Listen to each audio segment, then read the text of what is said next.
Hey guys, how are you all? Welcome back to my channel. Today we will see what if Naruto technology genius. If you enjoy, then please like, share and do comments. Present day. In this day and age, the world is resident full of shinobis, otherwise referred to as ninjas, or for a female ninja is known as a kunoichi. Most came from a hidden village, of which some come from specialized ninja clans, and will perform missions for a fee.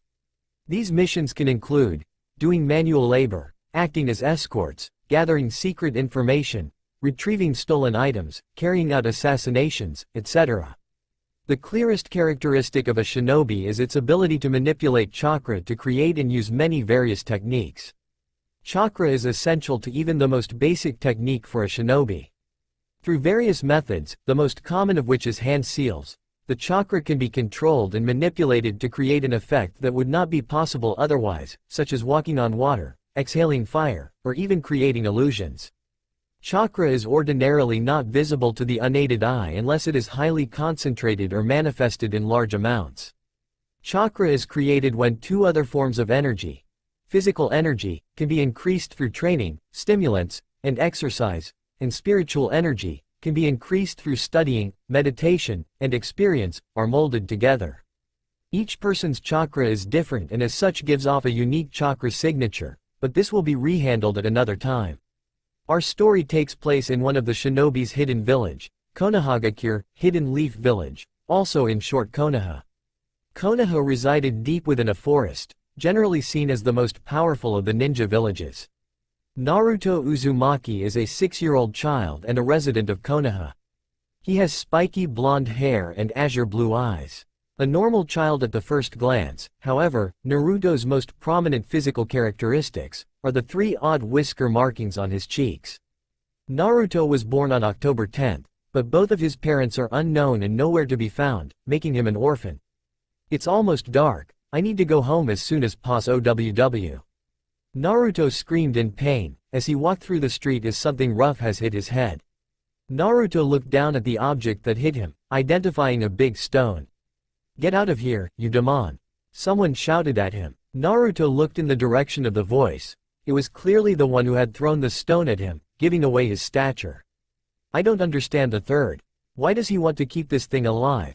a woman on the opposite of the path whispered to another, but loud enough for Naruto to hear. "You're the reason that so many shinobi died that night." Another man joined, blaming him for something he just didn't understand yet. "Give my father back to me." Once more, another young adult blamed him for something. "Do us the favor and just die already."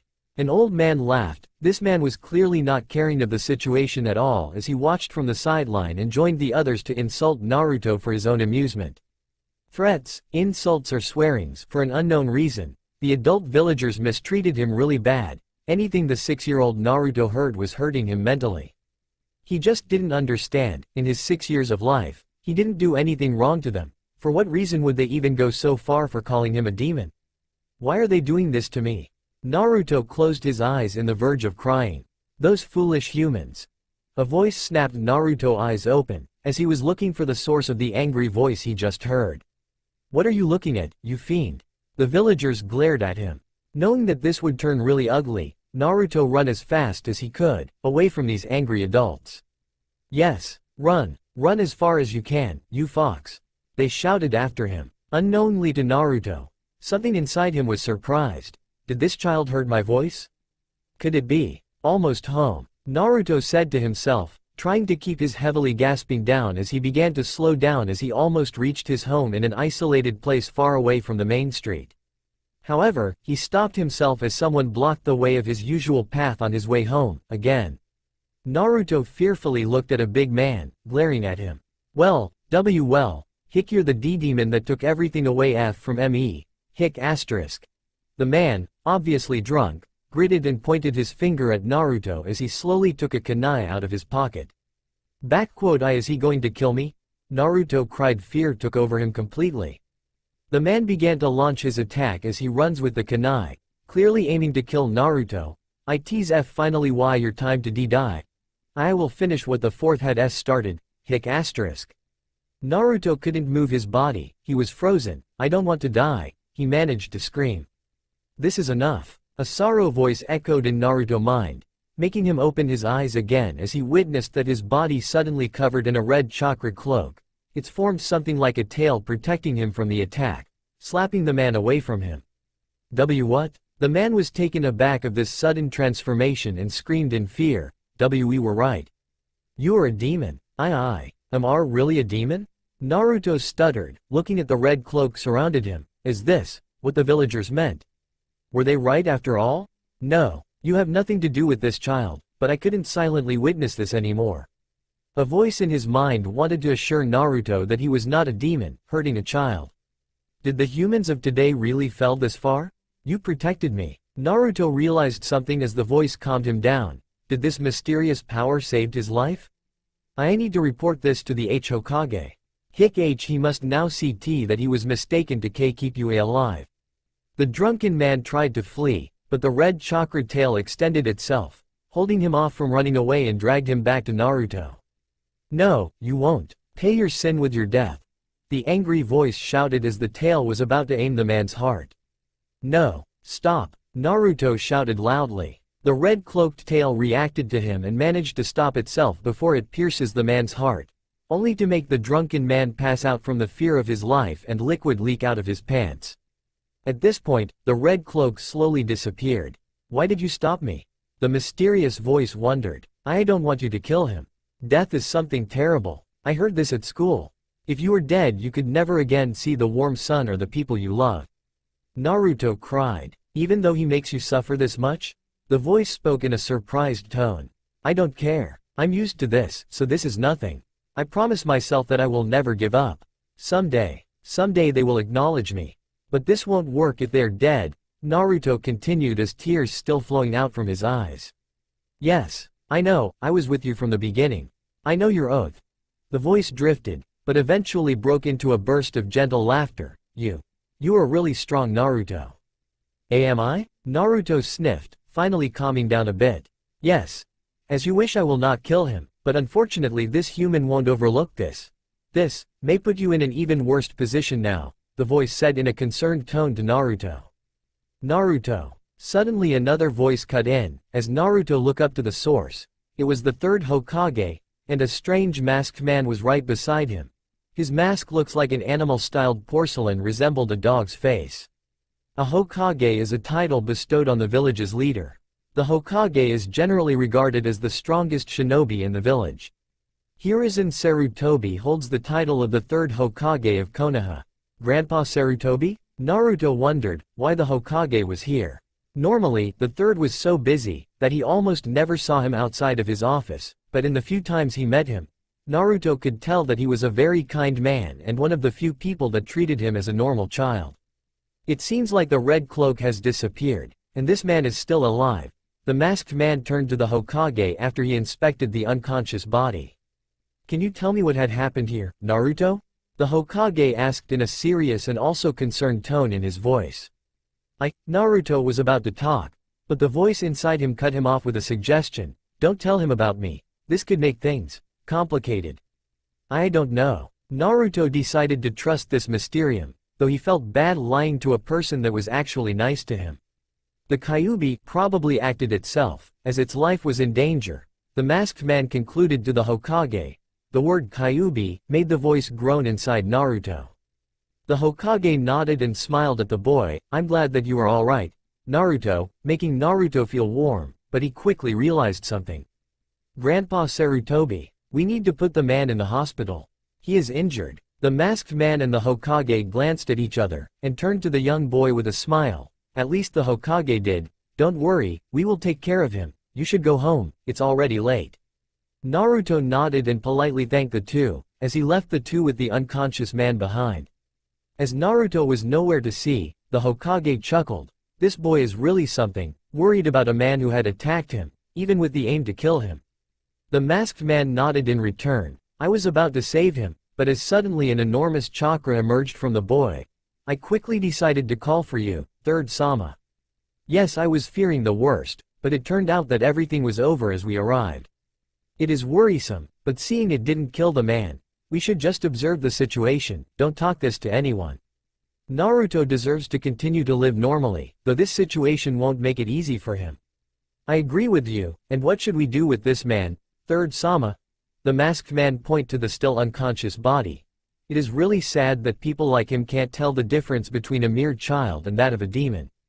Take him to the prison, he needs to reflect himself for going against my rule, even if he was drunk. Also make him think that the transformation he saw was only his drunken imagination, and tell the villagers if something like this will happen again, the punishment will be far greater, the Hokage sighed. As you wish, Third Sama. With the end of their conversation, the masked man disappeared with the unconscious man. I hope you will grow into a fine man, Naruto, that your mother and father can be proud of, the Hokage whispered to himself, looking up to the night sky. Naruto home. Finally safe back in his home, he let out a long sigh, leaving the long day behind. Naruto lives in a big two-story house, offside the lively street of Konoha. There are just a few pieces of furniture, mostly old and worn out, but it was still enough for Naruto. He lived alone after he left the orphanage. The third gave him the house. As he was about to go to the kitchen to make his favorite and simple dish, ramen, he finally began to wonder something. Who are you? He asked, clearly aiming at the voice inside him. Can you still hear my voice, Naruto? The voice hopefully asked, and as Naruto nodded in return, it became really delighted. I'm so glad, Naruto. Oh, where are my manners? I should introduce myself. My name is Kurama, the kitsune, and this may sound unbelievable, but I am sealed inside you. Kurama, you're sealed inside me? Did I eat you? Naruto began to panic. Things became so strange for him. No. Your the fourth Hokage sacrifices himself to seal me inside you, but it was all a misunderstanding.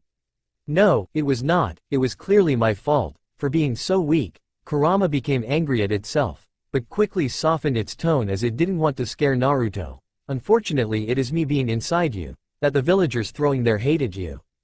This made Naruto's stare became completely blank, making Kurama feeling ashamed. I understand if you hate me now, you. It suddenly cut off by a laughing Naruto. Hate you? No, you saved my life today, and you even listened to my request for not killing that man. You can't be a bad person. Naruto made a cheerful big grin, making Kurama speechless. I'm just glad that I know now why they are hating me. But now it doesn't matter anymore. It can't be helped if they misunderstand you. But can you tell me more of you? Why do the villagers hate you? Of course. Kurama holding back its tears. This child is such a mature, kind and cheerful person. Even though he has gone through so much, he didn't deserve all this. But I will tell you who I am in my story first, so this can be really long.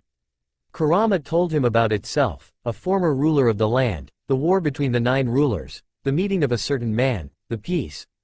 But then, the human became more powerful and selfish, as well overflowing the population, sealing the 9 rulers, calling them tailed beast and a danger to the world, making themselves ruling the world and driving other life forms away. Kurama and the other ruler were sealed 1,000 of years, transferring from one, called Jinchuriki, after another. Then the incident 6 years ago, the day Naruto was born, a masked man somehow managed to free and control it, forcing it to attack Konoha, as the result that Kurama itself was sealed inside Naruto by the 4th Hokage. After Kurama finished the story, it looks worried at Naruto. Maybe this was a bit too much, what was I thinking? He is still a child, of course, he wouldn't understand all of this. But to his surprise, Naruto looked thoughtful. Naruto. Kurama, I know you're not a bad person. I actually didn't understand everything you have told me at all. I guess I am still too young to understand, or what the teachers always say to us when they try to explain something, but I can feel that you went through a lot more than me. You have such sad tone in your voice. I promise. I will make you truly smile again. It's a lifetime promise, Naruto said with a determined smile. It was another time that the boy made Kurama speechless again. It experienced a lot of things when it was alive for so many years, but someone like Naruto, it never had met someone like Naruto. Even though he is so young, his heart is so pure. This made Kurama hope again. Hope for a better future.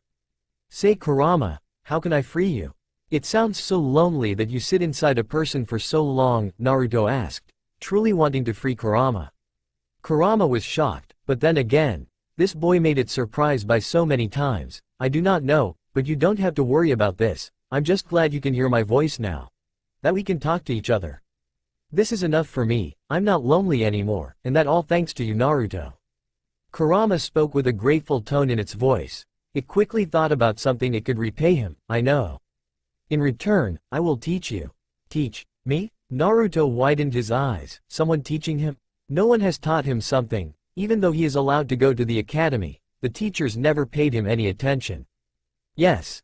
As the replacement of all those foolish humans, I will teach you a lot of things. Kurama smiled, observing how Naruto became delighted. And don't worry, even though I don't have a teaching license, as I lived a long life, I can still teach you a lot of things. Thank you. Naruto couldn't hold back his tears anymore. Finally someone supporting him. This was something he was longing for so long. Naruto, this is my lifetime promise to you. I will make you the strongest. The strongest the world has ever seen. 6 years later. Now at the age of 12, Naruto is about to graduate from the Ninja Academy. It's almost time. I will become an official ninja. In only a few days the exam will begin. Naruto whispered to himself, becoming slightly nervous. His hair becomes a bit longer now. His outfit consisted of an orange tracksuit with blue on the upper shoulders area as well as around the waist. A white swirl with a tassel on the left side. A red swirl crest on the back. A large white collar, orange pants with a shuriken holster attached to his right knee and blue sandals. Naruto. Calm yourself down, this will be nothing to you, but remember, try to barely pass, so they won't be suspicious. Kurama encouraged him, though I don't want them to look down on you. But I also don't want them to hurt you. Naruto smiled, with Kurama by his side. He could do everything, don't worry, I can do it. You have come a long way, 6 years have passed by like it was nothing. Kurama smiled. Thinking of their time together, you have grown tremendously. Naruto wondered why Kurama was acting like this suddenly. But he let it go for now as he was really grateful to Kurama. It was thanks to you, Kurama-sensei, you gave me a lot of help. Kurama didn't say anything anymore. No. It may have been true that through me, you had an option to gain knowledge and became stronger, but you absorbed everything I taught you like a sponge. I was truly amazed by your progress. Are you maybe a hidden super genius? This was also the reason why Kurama suggested to Naruto not to reveal his talent to the public. Naruto quickly agreed to this, as the villagers still seeing him as a demon, it would be problematic for him. If he draws attention by being the strongest and smartest in the academy, they probably would blaming the fox power on this, though it was half true. It was better to make them believe that he was the dead last of the class to please them. He purposely failed some tests, but not enough to drop him out of the academy, making this act perfect. Naruto also made an interesting character for himself. Being a prankster, if Kurama didn't know this beforehand, even Kurama would be thinking that Naruto was an idiot. Naruto himself felt acting like this would be challenging because as a shinobi, he needs to have the ability to fool their enemies, even their own comrades if it's necessary. And this is only the beginning of the super genius Naruto. An elder man, in his 60s, was sitting on his desks as he was working through a lot of papers stacked in several rows. His name is Hiruzen Sarutobi, also known as the third Hokage of Konohagakure. Hiruzen Sarutobi is a powerful ninja, even hailed as a god of shinobi, where generations of Konoha ninja benefited from his wisdom. Being the third Hokage, he took responsibility for most of the village's day-to-day affairs, such as assigning the village's ninja to missions or securing funding for the village's projects and personnel. And as usual, the workload of a Hokage can be quite formidable. The Hokage spends most of his time in the village, only traveling abroad for events of vital importance to the village. I really should take a break after this, the Hokage sighed, as he has gone through another paper, making it the last for now. It will be just a short break. Sarutobi stretched his body and looked outside of the window. Today looks peaceful. Maybe I'm going to stroll around for a bit. Hokage-sama. A loud voice began to approach his office as two ninjas entered the room. Never mind. Scratch that peaceful. Excuses for interrupting you, Hokage-sama. The two of them bowed as one of them continued. The Br Naruto Uzumaki is desecrating the Hokage monument once again. The Hokage nodded, clearly not surprised. I really wonder how this boy is managing to do this every day. He thought about this, but for now, this gave him a real excuse to leave his work behind for a while. At the Hokage Rock. The Hokage Rock, also called the Hokage Monument, is a mountain overlooking Konohagakure that has all the 4 faces of the Hokage carved into the stone. honoring their achievement. Normally no one would ever touch the monument out of respect, but someone dared to think otherwise as that someone has finished the paint on their faces, making them look quite hilarious. This actually looks good, don't you think so, Kurama-sensei? Naruto asked, maybe a bit proud of his artwork, though he did felt bad for doing this. Well, whether it is good or bad, does it really matter? Kurama's sweat dropped and alerted Naruto, they're coming, it's those three again. We have met them quite often, though I still don't remember their names yet. Okay, set the timer for me, Naruto said, getting ready to run. Too bad. It's them again. I had hoped that at least a Jonin would be joining. Oh well, let's see if I can break my record against those Chunins. Chunin, literally meaning, middle ninja, is a ninja who is qualified to guide other ninja and lead missions. Chunin has reached a level of maturity and ability that primarily consists of leadership skills and tactical prowess. Chunin is typically sent on C rank or B rank missions. Jonin, literally meaning, high ninja, are generally highly experienced shinobi with a great individual skill who serve as military captains. They are often sent on A-rank missions, and experienced Jonin may even be sent on S-rank missions, which are considered to be the greatest difficulty. Brat, stop causing trouble every single day. The first one said in an angry tone. You'll pay for this. The second shouted, look at all this. The last one panicked, how terrible the famous monument now looks. Ignoring them, Naruto just began to run away. This brat, after him. The first one commanded to chase after him. Half an hour later, Naruto sighed, looking at the three who stopped themselves chasing him as they are having a hard time keeping up. Stop, you brat, panned asterisk. The first one gasped for air, clearly tired of all the chase.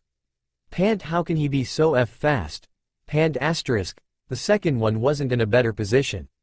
Pant, I have the feeling, panned asterisk. He is becoming faster, pant, every day. We have chased after him. Panned asterisk. The last one finally collapsed, lying down. This can't be called training anymore. Naruto shook his head a bit disappointed. I guess, if they aren't sending Jonins after me, then there is no point to paint the Hokage faces nor doing some other pranks anymore. Today will be probably the last, he promised himself and turned a grin to the three, though, I did have my fun with those three. Naruto. Suddenly a loud voice cut in, flinching Naruto a bit. What the hell are you doing, during class time? Get down here, Iruka-san. The three Chunins became delighted and hopeful. Iruka Amino is a Chunin of Konoha who serves primarily as an instructor at the academy and is Naruto homeroom teacher. Iruka is a man of average height and build. He has black hair that he keeps in a high ponytail, dark eyes, and a scar that runs across the bridge of his nose. Like the three Chunins, he wore the standard Konoha shinobi outfit complete with a forehead protector, sandals, and flak jacket. Iruka-sensei, you finally decided to take me on? Naruto smiled at his teacher. Against him, it would make this much more interesting. Even though he was also a Chunin, Naruto just knew that Iruka-sensei is really strong compared to these three. Veins popping out on Iruka's body, losing his patience as he shouted back, come down here, Naruto. Or I will come and get you. Iruka, you need to act fast, pant, he is awfully quick on his feet. Chunin A panted, I will make the signal. Chase me, after the countdown. Iruka-sensei, Naruto grinned as he began to count, 3, 2, you. Iruka was in shock. Did Naruto really meant this? Did he not understand how much trouble he's in? 1. Naruto was about to run, but stopped the countdown, as he saw the third Hokage slowly approach them in the front of him. Well, I think you should stop with your plays, Naruto, the Hokage sighed. Third Sama. Iruka and the three Chunins quickly corrected their posture and bowed to the Hokage. Naruto sighed, I guess fun is over. I can't trouble the Hokage, especially if he came here because of me personally. Well, we can say that you have become stronger. They tried their best, but those three couldn't even touch you this time, Kurama chuckled. I'm very sorry. Third, Iruka apologized and continued, I should have been more alert. Naruto. After today's classes end, you will be cleaning all this. Yes, Naruto responded, after all, this was just a part of his training, so of course he was planning to clean the monument anyway. Iruka-san, he should do this now, why bother him to get him back to the academy, he is just a BR, Chunin B, said, but quickly shut his mouth as Iruka gave him a scary smile. I'm sorry, but I can't let any of my students miss any of my classes. After all, the day after tomorrow is the Genin exam, Iruka said. Genin, literally meaning, low ninja or junior ninja, are the lowest level of ninja and also the ones that display the most difference in power. Becoming a Genin, ninja starts to do their bit for their village's economy, being sent on missions that the village gets paid for. They are typically sent on D-rank missions, which are almost entirely risk-free jobs of manual labor. But Naruto, especially you, how can you act like this? Your grades aren't good. If you won't work harder, you will fail. Iruka ignored the three Chunins and turned his gaze to Naruto, lecturing him. Naruto only responded with a grin, as he began to walk toward the direction of the school academy.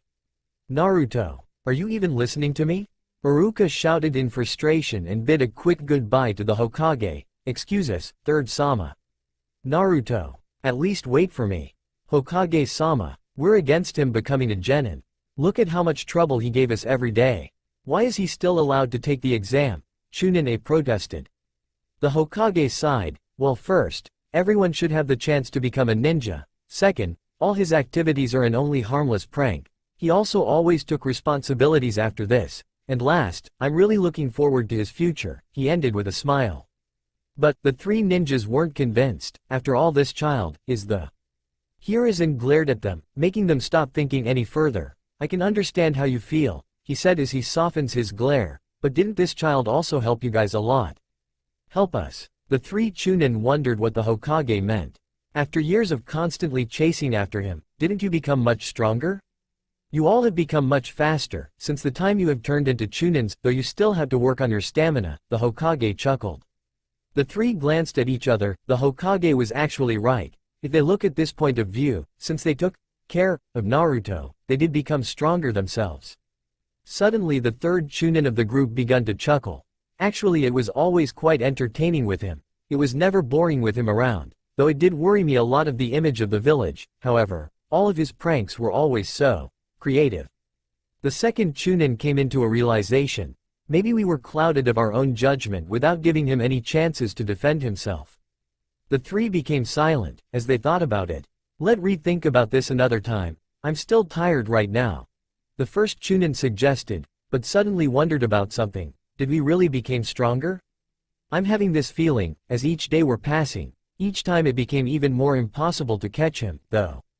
The Hokage was proud. Finally, they understood who Naruto really is as they began to understand him more. He began to walk back to his office pleased of this result as he is now prepared to continue his workload. I didn't lie, those three did become stronger, but I wonder if that just means that Naruto simply surpassed them? Maybe these weren't just simple pranks he was doing over the past years. Did he plan for all this? If this were true, could he actually be a real genius?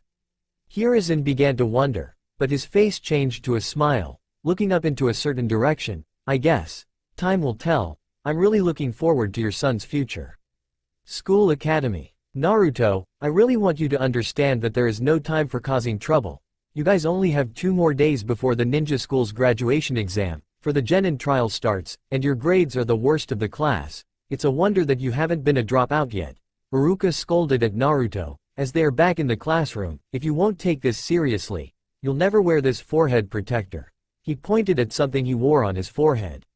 A forehead protector is a headband composed of a metal plate and a band of cloth.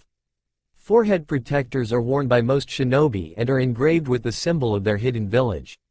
Forehead protectors are usually worn as a sign of pride and fealty for one's village. Don't worry, Iruka-sensei. I will pass the exam. Naruto responded with a big grin. Naruto. Iruka frustrated sighs, though Naruto actually did really meant it. For Iruka, it's looking like Naruto wasn't taking this seriously. Just ignore him, Iruka-sensei, a classmate of Naruto said. Yes, why bother to lecture him? He won't listen to you anyway, another classmate agreed. So uncool, Naruto, a female snickered, making the others laugh along. As Naruto is used to this, he could easily ignore their laughter with a faint smile as he goes back to his lone sit far in the back. Iruka sighed. If Naruto was a bit more serious, his classmates wouldn't make fun of him. Then again, it's more like how their parents treat him and made him an outcast. Because of the lost times, you'll all review the transformation no jutsu now, everyone line up and transform perfectly into me. Transformation no jutsu is considered to be among the more difficult E-ranked techniques since it requires constant emission of chakra while mentally maintaining the form. It is typically used to change into people other than oneself, but one also has the ability to change into animals, plants, and even inanimate objects like weapons. This gives this technique an abundance of uses. This is one of the basic jutsu taught at the Ninja Academy. What? The whole class groaned, glaring at Naruto, clearly giving him the fault, unknowingly to Iruka as he would have reviewed it anyway. Naruto himself just chuckled as he thought about something. After a while, it's almost Naruto's turn. Very good, you just need to work about the details a little more, but it should be no problem to pass the test. Iruka made some notice and called for the next one. Naruto Uzumaki. Your turn. This is all your fault, idiot, a boy behind Naruto whispered to him. Naruto, knowing that it would be pointless to talk to him, got himself ready. Ugh, those children. The parents should be ashamed. Kurama said in an annoyed tone. Just ignore him, Naruto replied. TCH, trying to be cool? You're a failure and you always will be. The same boy glared at him as he didn't like to be ignored. Let try this, Naruto thought as he prepared for the Henge no Jutsu, imagining his transform into his head. Naruto. Kurama became nervous, as it could clearly saw the image in Naruto's head, as their mind is connected after all. Why no jutsu? He said as he began to transform. Iruka and the children's eyes popped out, the latter mostly baffled as the result of Naruto's transformation was in sight. He actually transformed into a naked woman body. What the hell? Iruka managed to scream, losing a lot of blood through his nose, almost losing his consciousness. It's worked better than I thought. Naruto's sweat dropped of the reaction, especially Iruka's, of the whole class, and ended his transformation. Naruto, what were you thinking? Kurama panicked. Don't tell me, my cute Naruto is turning into a perv. Relax, Kurama-sensei. Naruto wondered why Kurama was suddenly panicking for no reason. You know that I researched a lot during my free time. After I have observed a lot of the male villagers, I came to the conclusion that they all seem to be weak to the female bodies, though I really wonder why. I also wonder if this would work against the female gender if I do the opposite. Kurama was speechless. The result of Iruka's reaction proved that Naruto was totally right. I really don't know if I should call you a genius or not. Naruto. Iruka loudly yelled, what was this? Naruto responded with a grin, showing a V sign to Iruka. A deadly jutsu I made, the Why no Jutsu. Though is more like a variant of the Henge no Jutsu. Don't invent such a stupid skill. Iruka shouted with a lot of frustration in his voice.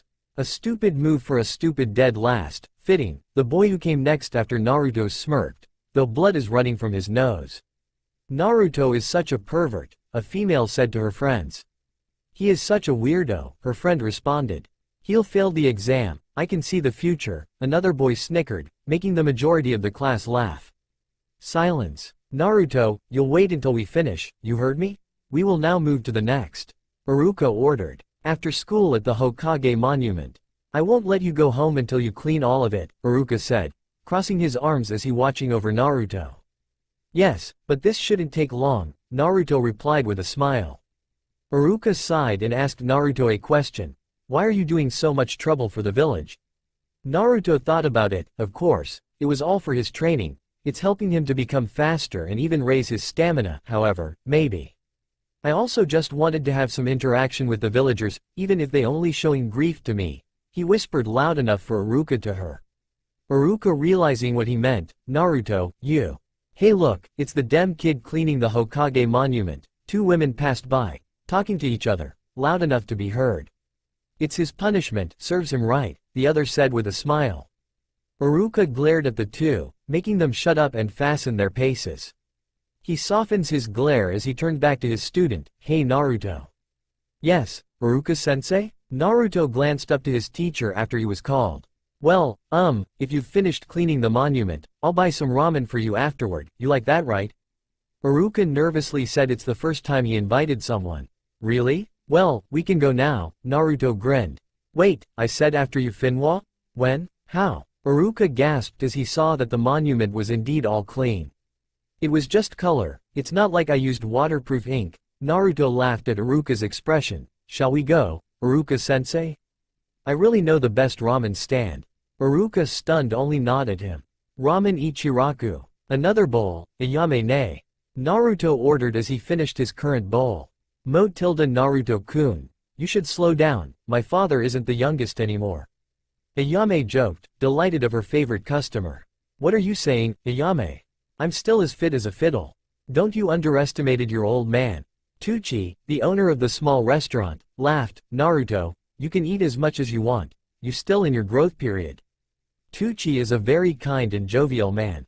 Often seen smiling, he and his daughter, Ayame, have always treated Naruto well, considering him their best customer. Ayame is a kind and cheerful young woman. She and her father seem to be some of the few Konoha villagers that do not see Naruto in a hostile light and consider him their favorite regular customer. She is a hard-working woman, always doing her best to serve Naruto with ramen. Iruka smiled, looking at how those two treated Naruto made him feel relief and their ramen was really good. Naruto was right about this, he should come here often. Iruka-sensei, thank you, Naruto suddenly said.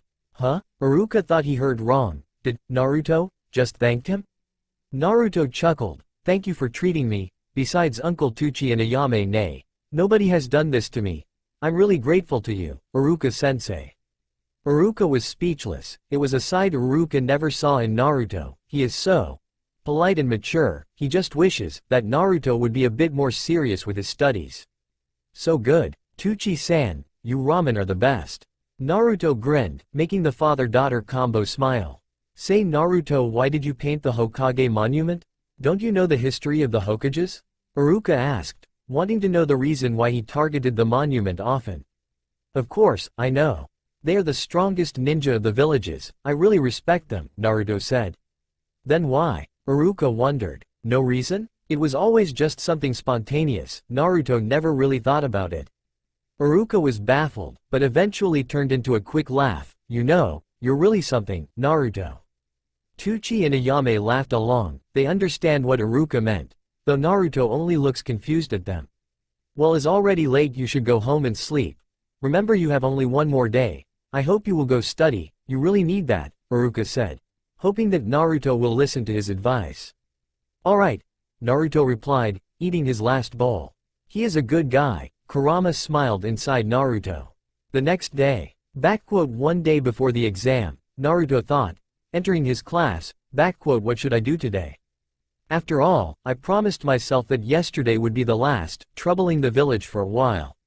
After you'll become a genin, you're probably going to be busy, just take this day to rest, Kurama suggested.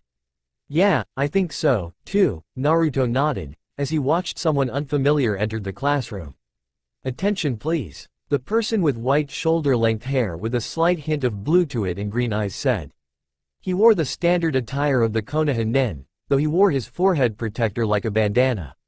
Iruka-sensei will be absent for today as he is going to prepare for the genin exam tomorrow. I'll replace him for today. My name is Mizuki. He introduced himself. If you have any questions, feel free to ask me. He made a kind smile to the class, though for some reason, Naruto noticed that he was especially glancing towards him. The day went off pretty normal as school ended, nothing noteworthy. However, if he had to point one thing out, the fill-in teacher was awfully looking a lot in his direction. It may have been only his imagination, though. Or maybe not, as Mizuki approached him right now. Naruto-kun? You are Naruto Uzumaki, right? Mizuki asked as Naruto responded with a simple nod. I saw in the list Iruka gave me in the morning, that you have the lowest score, and I also heard that Iruka is giving you a hard time, scolding you a lot. I guess, well, it's not like I gave him a choice, after how much trouble I gave him, Naruto chuckled, though he wondered what Mizuki was aiming.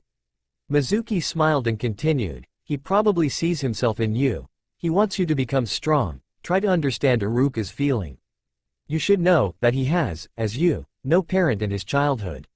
I see, Naruto facial became sad. He didn't know, I guess, everyone has their own past. Looking at your grade, truthfully, it could be difficult for you to pass the exam tomorrow. Mizuki made a thoughtful expression. But, I may have a suggestion, a special secret. This could even surprise Iruka tomorrow. His expression turned into a smile. Quote. Naruto didn't respond immediately as he thought about something. Before he replied, "I'm listening." Nightfall, Hiruzen Sarutobi residence. Finally home, sweet home, Hiruzen relaxed, as usually the workload for the Hokage is no joke. Crack. A strange noise made the third stop on his thoughts. Being cautious, he walked into the direction of where the sound came. It was suspicious of him. As he, the Hokage, didn't feel any chakra, even if it was just an animal, they would emit a small portion of chakra. Maybe it was just an object that fell from somewhere. As he slowly approached the room, which contained a lot of items, he heard a familiar voice.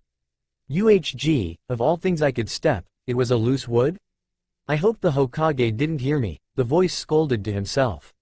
Now as Hiruzen saw the familiar person, he approached him from behind. "What are you doing in my house, Naruto?" It was indeed Naruto who burgled into his house. As he jumped up from the surprise, but instead of any explanations, Naruto made a move that the Hokage himself would have never ever expected at this moment. "I'm so sorry, Grandpa Sarutobi. Why no jutsu?" After some time, in a forest near Konoha, "So this is the scroll Mizuki described to me?" It wasn't really hidden really well, and for something with the inscription, "Forbidden," this is pretty unprotected. I just can't believe this. How can this jutsu knock out the supposedly strongest ninja of the world? Kurama expressed with a lot of frustration in its voice. What happened to the humans? Naruto shrugged it with a laugh. Maybe I should add it into the forbidden scroll? Kurama sighed, but something was bothersome, though. Why did you decide to go along with that man's suggestion? This is clearly something you don't really need, and breaking into the Hokage home won't end up well. Yes, I had hoped I could end this, without someone noticing, but oh well. I wrote a note to Grandpa Sarutobi. I just hope he can understand. Naruto felt bad for the Hokage as he responded to Kurama's question. Remember, when I told Mizuki that Iruka-sensei hadn't a choice but to scold me? It was actually more like, he chooses himself to scold me.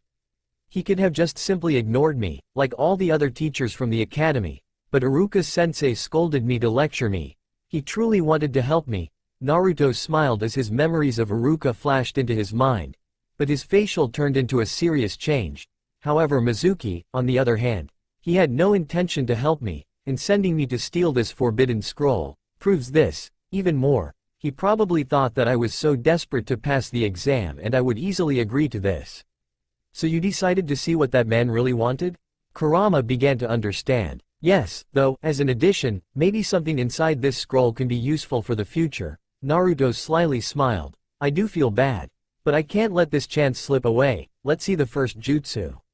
Shadow Clone no Jutsu. At the same time in another place, Iruka, lying in his bed, was thinking about a lot of things. Tomorrow is the Genin exam. I wonder if Naruto can pass. Iruka closed his eyes as some bad memory awaked into his mind. Flashback, 12 years ago. A nine-tails fox raged over Konoha as it destroyed most parts of the villages and killed many shinobi of Konohagakure as they tried to hold him off and protect the villagers. Let me go. A young Iruka cried as some shinobi dragged him off from the battle. My parents are still fighting. Iruka snapped out of these thoughts as he gritted at himself. What am I thinking? He's not. Suddenly a knock interrupted him. Who? And at this time, Iruka wondered as he opened the door and saw his childhood friend Mizuki at the door. Iruka. Big trouble. Naruto had taken the forbidden scroll. The Hokage is summoning us, Chunins, to go search after him. What did you say? Iruka widened his eyes, as he couldn't believe what his friend just have told him. Shortly at the Hokage office. It's been early in the night when the scroll was taken. You must hurry and find Naruto immediately. The Hokage ordered with a worrisome expression. Yes sir. The crowd saluted and began the search through the village. This Naruto. What is he thinking? Iruka clenched his fist as he also began the search. I should start with the forest. Naruto, the Hokage looked up to the moon, holding a note in his hand. I wonder what made you do this. The note on his hand says, I'm sorry, Grandpa. I will definitely keep the scroll saves and bring it back later. Forest near Konoha. Wow, those jutsus are really something. The risk and the chakra consumings are no jokes. Naruto never saw anything like this. No wonder why they were forbidden. You really are a fast learner. Kurama expressed its surprise. As a kitsune, Kurama didn't know any hand signs, so it couldn't teach Naruto any ninjutsus, though Kurama did saw how he easily learned the basic jutsus from the academy. Now seeing how fast he managed to understand and memorize 5 forbidden jutsus in such a small time, makes it really wonder what Naruto's real potential is. Though understanding and using them are two different things, time will tell if he can manage to be able to use them. So next one, Naruto said as he was about to move to the next jutsu, but a familiar voice stopped him from doing this. Naruto, I found you. Naruto looked up, seeing a man with a scar across the bridge of his nose, Iruka-sensei. About time, what the hell are you meaning? Iruka scolded, but was surprised how dirty Naruto's clothes became. Naruto, your clothes. Ah, this? I learned a jutsu from this scroll. Naruto smiled, deciding he shouldn't freak Iruka out and limited it to one jutsu. Not that he lied, he did just practical one jutsu, while the other 4 he just went over.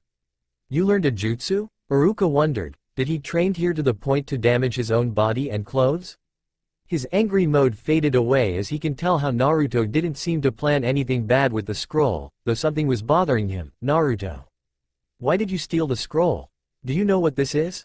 Oh, this? Mizuki told me about this. He said to me, if I want to pass the exam tomorrow, I should learn the jutsus from this scroll, Naruto told truthfully. Wait, did you said Mizuki? Iruka widened his eyes. Did his friend ask for Naruto to steal the scroll? In the first place, Naruto wouldn't do something like that and he shouldn't even know about the existence of the forbidden scroll. Almost lost in his thought, Iruka almost didn't saw the kunai that was aiming at him as he defended himself with his own kunai. The kunai is one of the most common ninja tools. It is a black dagger with a handle wrapped in bandages and a small ring attached to the end of it. The kunai is designed for thrusting and stabbing, though it can still do some damage if thrown despite not being designed for it, and is about the length of one's hand. Naruto, who also noticed the attack, was about to push Iruka away but stopped himself as he saw how Iruka handled it himself. Not bad, Iruka, a voice chuckled, slowly making his appearance to the two. Mizuki, so it was really you. Why? Iruka clenched his fist, he still couldn't believe this. Did his childhood friend really made Naruto steal the scroll? But for what reason? Someone will pay me a lot of money if I give him the scroll, Mizuki smirked. Good job, Naruto, though did you purposely hid yourself? You didn't come to our agreed meeting spot. Oh, it wasn't the forest? Naruto acted as he didn't know, though seeing now that you attacked Iruka-sensei, I'm glad that I mixed up our meeting spot. You set me up, isn't that right, Mizuki? You smarter than I thought. Demon. Mizuki laughed a bit surprised at Naruto's conclusion. Mizuki, don't talk any further. The Hokage forbid this. Iruka shouted. Like I care anymore after I'll deliver the scroll. I'm going to leave the village anyway. Mizuki glared, though it didn't go exactly how I wanted. I wanted to take the scroll after that demon stole it, while I had spread this throughout the village. They will believe that this demon stole the scroll and blame him, while I disappear in the progress, but this little brat didn't appear to our meeting place. Naruto looked angry at Mizuki. I never thought a person can be this cruel. I don't really care how the villagers seeing me, but how can you betray the village? And even attacked your friend? Naruto. Iruka was amazed at how Naruto reacted. It's true that I didn't plan to kill Iruka right now, but as he now knows the truth I need to eliminate him, but let me tell you one thing. I never have considered him as my friend. I planned to kill him sooner or later, the man who suddenly got better treatment by everyone else than me. He was just a clown back then, he stole everything from me. What? Mizuki, what are you talking about? Iruka didn't get what Mizuki meant. So, it was jealousy? Because he got all the attention you became like that? All because you have an inferiority complex? Aren't you just like a brat? You are an adult, act like one. Naruto scolded him. Naruto. Iruka was surprised how Naruto began to lecture Mizuki like an adult. What? You, a brat who is hated by the whole village, have no right to have a word. Just give me the scroll. Mizuki couldn't contain his rage as he demanded the scroll from Naruto. No, Naruto. Don't listen to him. Protect the scroll. Who knows what the person will do with this dangerous scroll? Iruka ordered. Suddenly Mizuki began to insanely laugh. Naruto, you shouldn't listen to this man. You should know, he's actually, really hates you. And I will tell you why. No, I will tell you why the whole village hates you. Iruka widened his eyes. Mizuki. No. Stop. Naruto and Kurama, the latter had a sad expression, silently watching the whole situation, knowing in which way this discussion will go. 12 years ago, you have learned this at the academy, right? The Nine-Tails Fox, who raged over the village, defeated by the fourth Hokage and sealed away. Happy end, right? Mizuki began to narrate and smirked, but there is one thing you children didn't know, as a new rule was created for the village by the third. No, don't, Iruka screamed again, trying to stop Mizuki. He, however, jumped from tree to tree, making it impossible to stop him now. Hee, Naruto, this rule was never meant to be told you. Mizuki continued with an evil smile. Thinking he built up a lot of tension as he continued, the rule that nobody is allowed to talk about the fact that you are the demon fox. The demon fox that killed so many people, including Iruka's parents. Do you realize now why all the people hating you? Mizuki, why? Iruka clenched his fist. Naruto wasn't supposed to know that. The third wanted to change the viewpoint of the villagers, but their grief was too strong, so the third made the rule that at least the new generation can see Naruto in a normal light. But the influence of their parents was too strong and even made Naruto an outcast in his generation, without even knowing this secret. Only a few, like Iruka himself and the two persons, from the small ramen restaurant he recently met, could understand who really Naruto is. He looked over towards Naruto. He was sure that the boy is now really devastated to learn the truth, but to Iruka's surprise. You have been lied to by everyone. The evil, cruel bastard of a fox is C.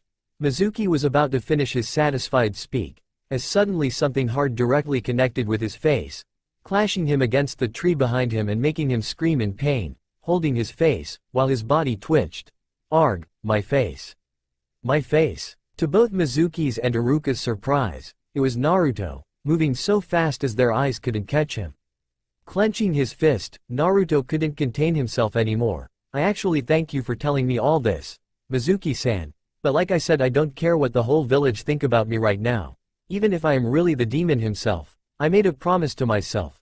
Someday I will be acknowledged by the villagers as who I am with my own power and beliefs. Naruto. Once again Naruto action completely stunned Iruka and he remembered something from today as he spoke with the Hokage earlier. Flashback a few hours ago. Good work, Iruka, may the exam tomorrow will be a success, the Hokage smiled, as the preparation for tomorrow's exam were finished. Iruka nodded with a smile, but wondered about something. I'm actually surprised that Naruto didn't do anything today, maybe he finally listened to my words. The Hokage closed his eyes as he began to speak. Iruka, Naruto probably just wanted to get attention, so he makes a lot of trouble. He'd never known parents loved and hated by the villagers because of this unfortunate incident. He's seeking to acknowledge of his existence in any possible way. He may be acting through, but he is surely suffering. Iruka said nothing, as he actually also thought it in that way. Then again, it's just my assumption. Maybe there is something more. The Hokage smiled, remembering a certain incident, making Iruka looks confused at him.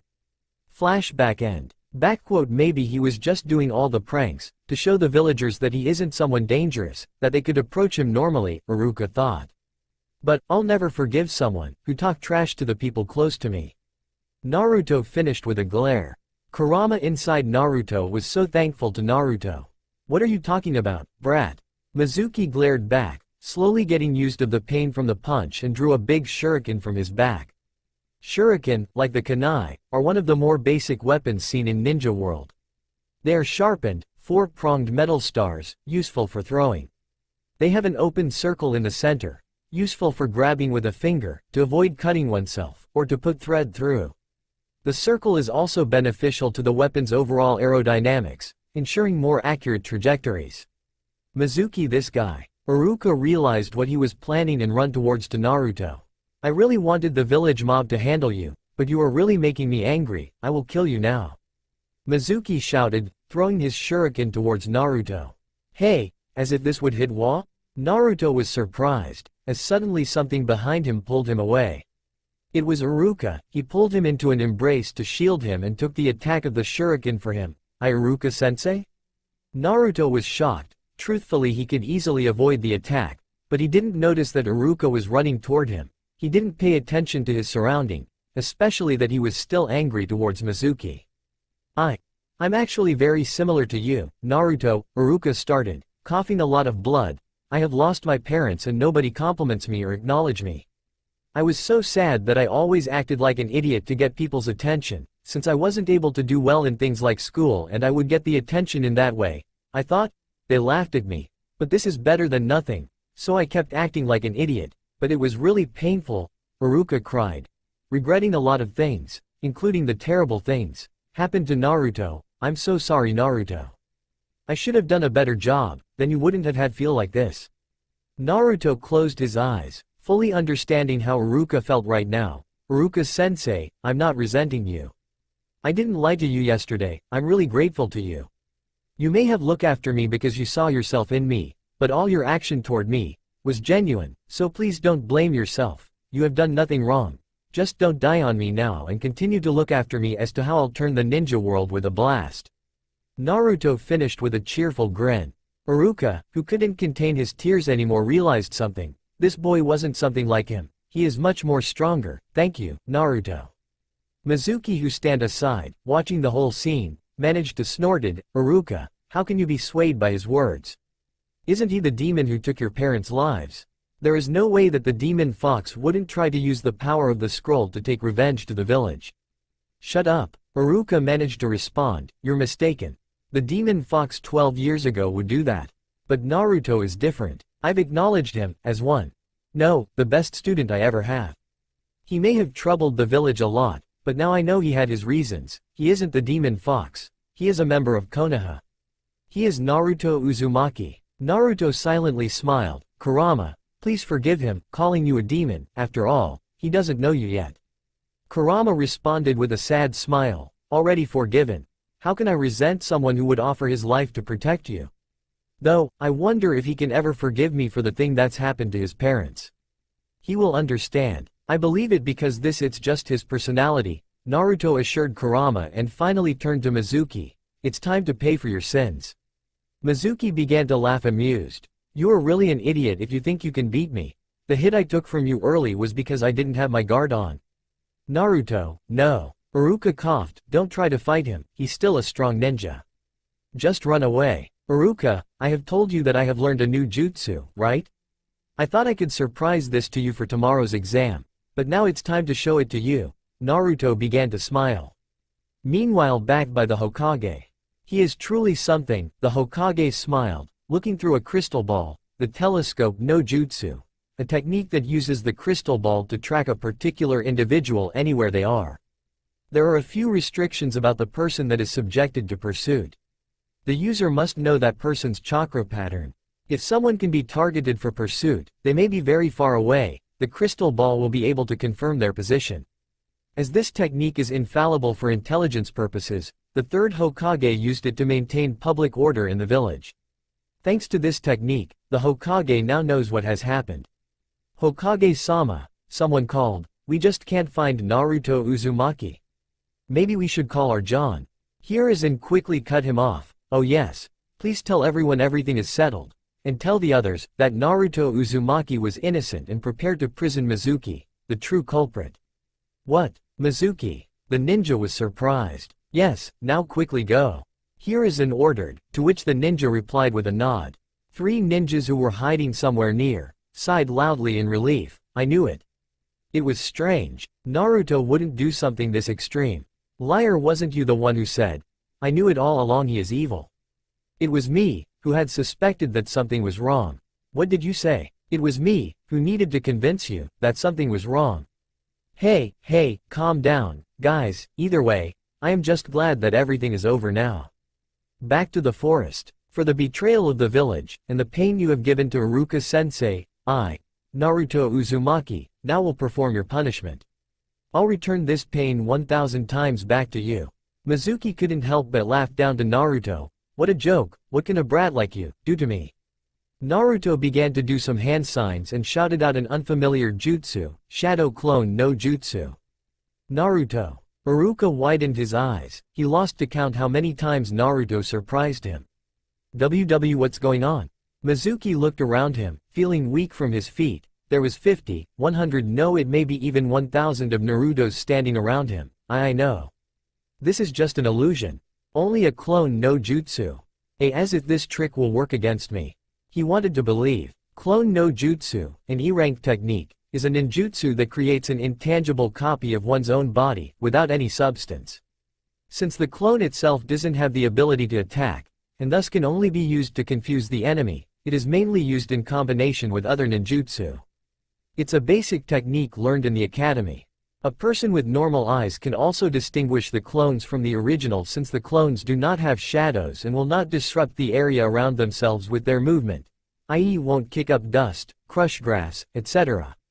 Shadow clone no jutsu, a forbidden B-rank technique, is similar to the basic Bunshin no jutsu, clone technique. This technique creates copies of the user. However, these clones are corporeal instead of illusions. Well, Mizuki, believe what you want. I wish you a good night, Naruto finally said as he snipped with his fingers. His clones slowly begun to approach Mizuki in the middle.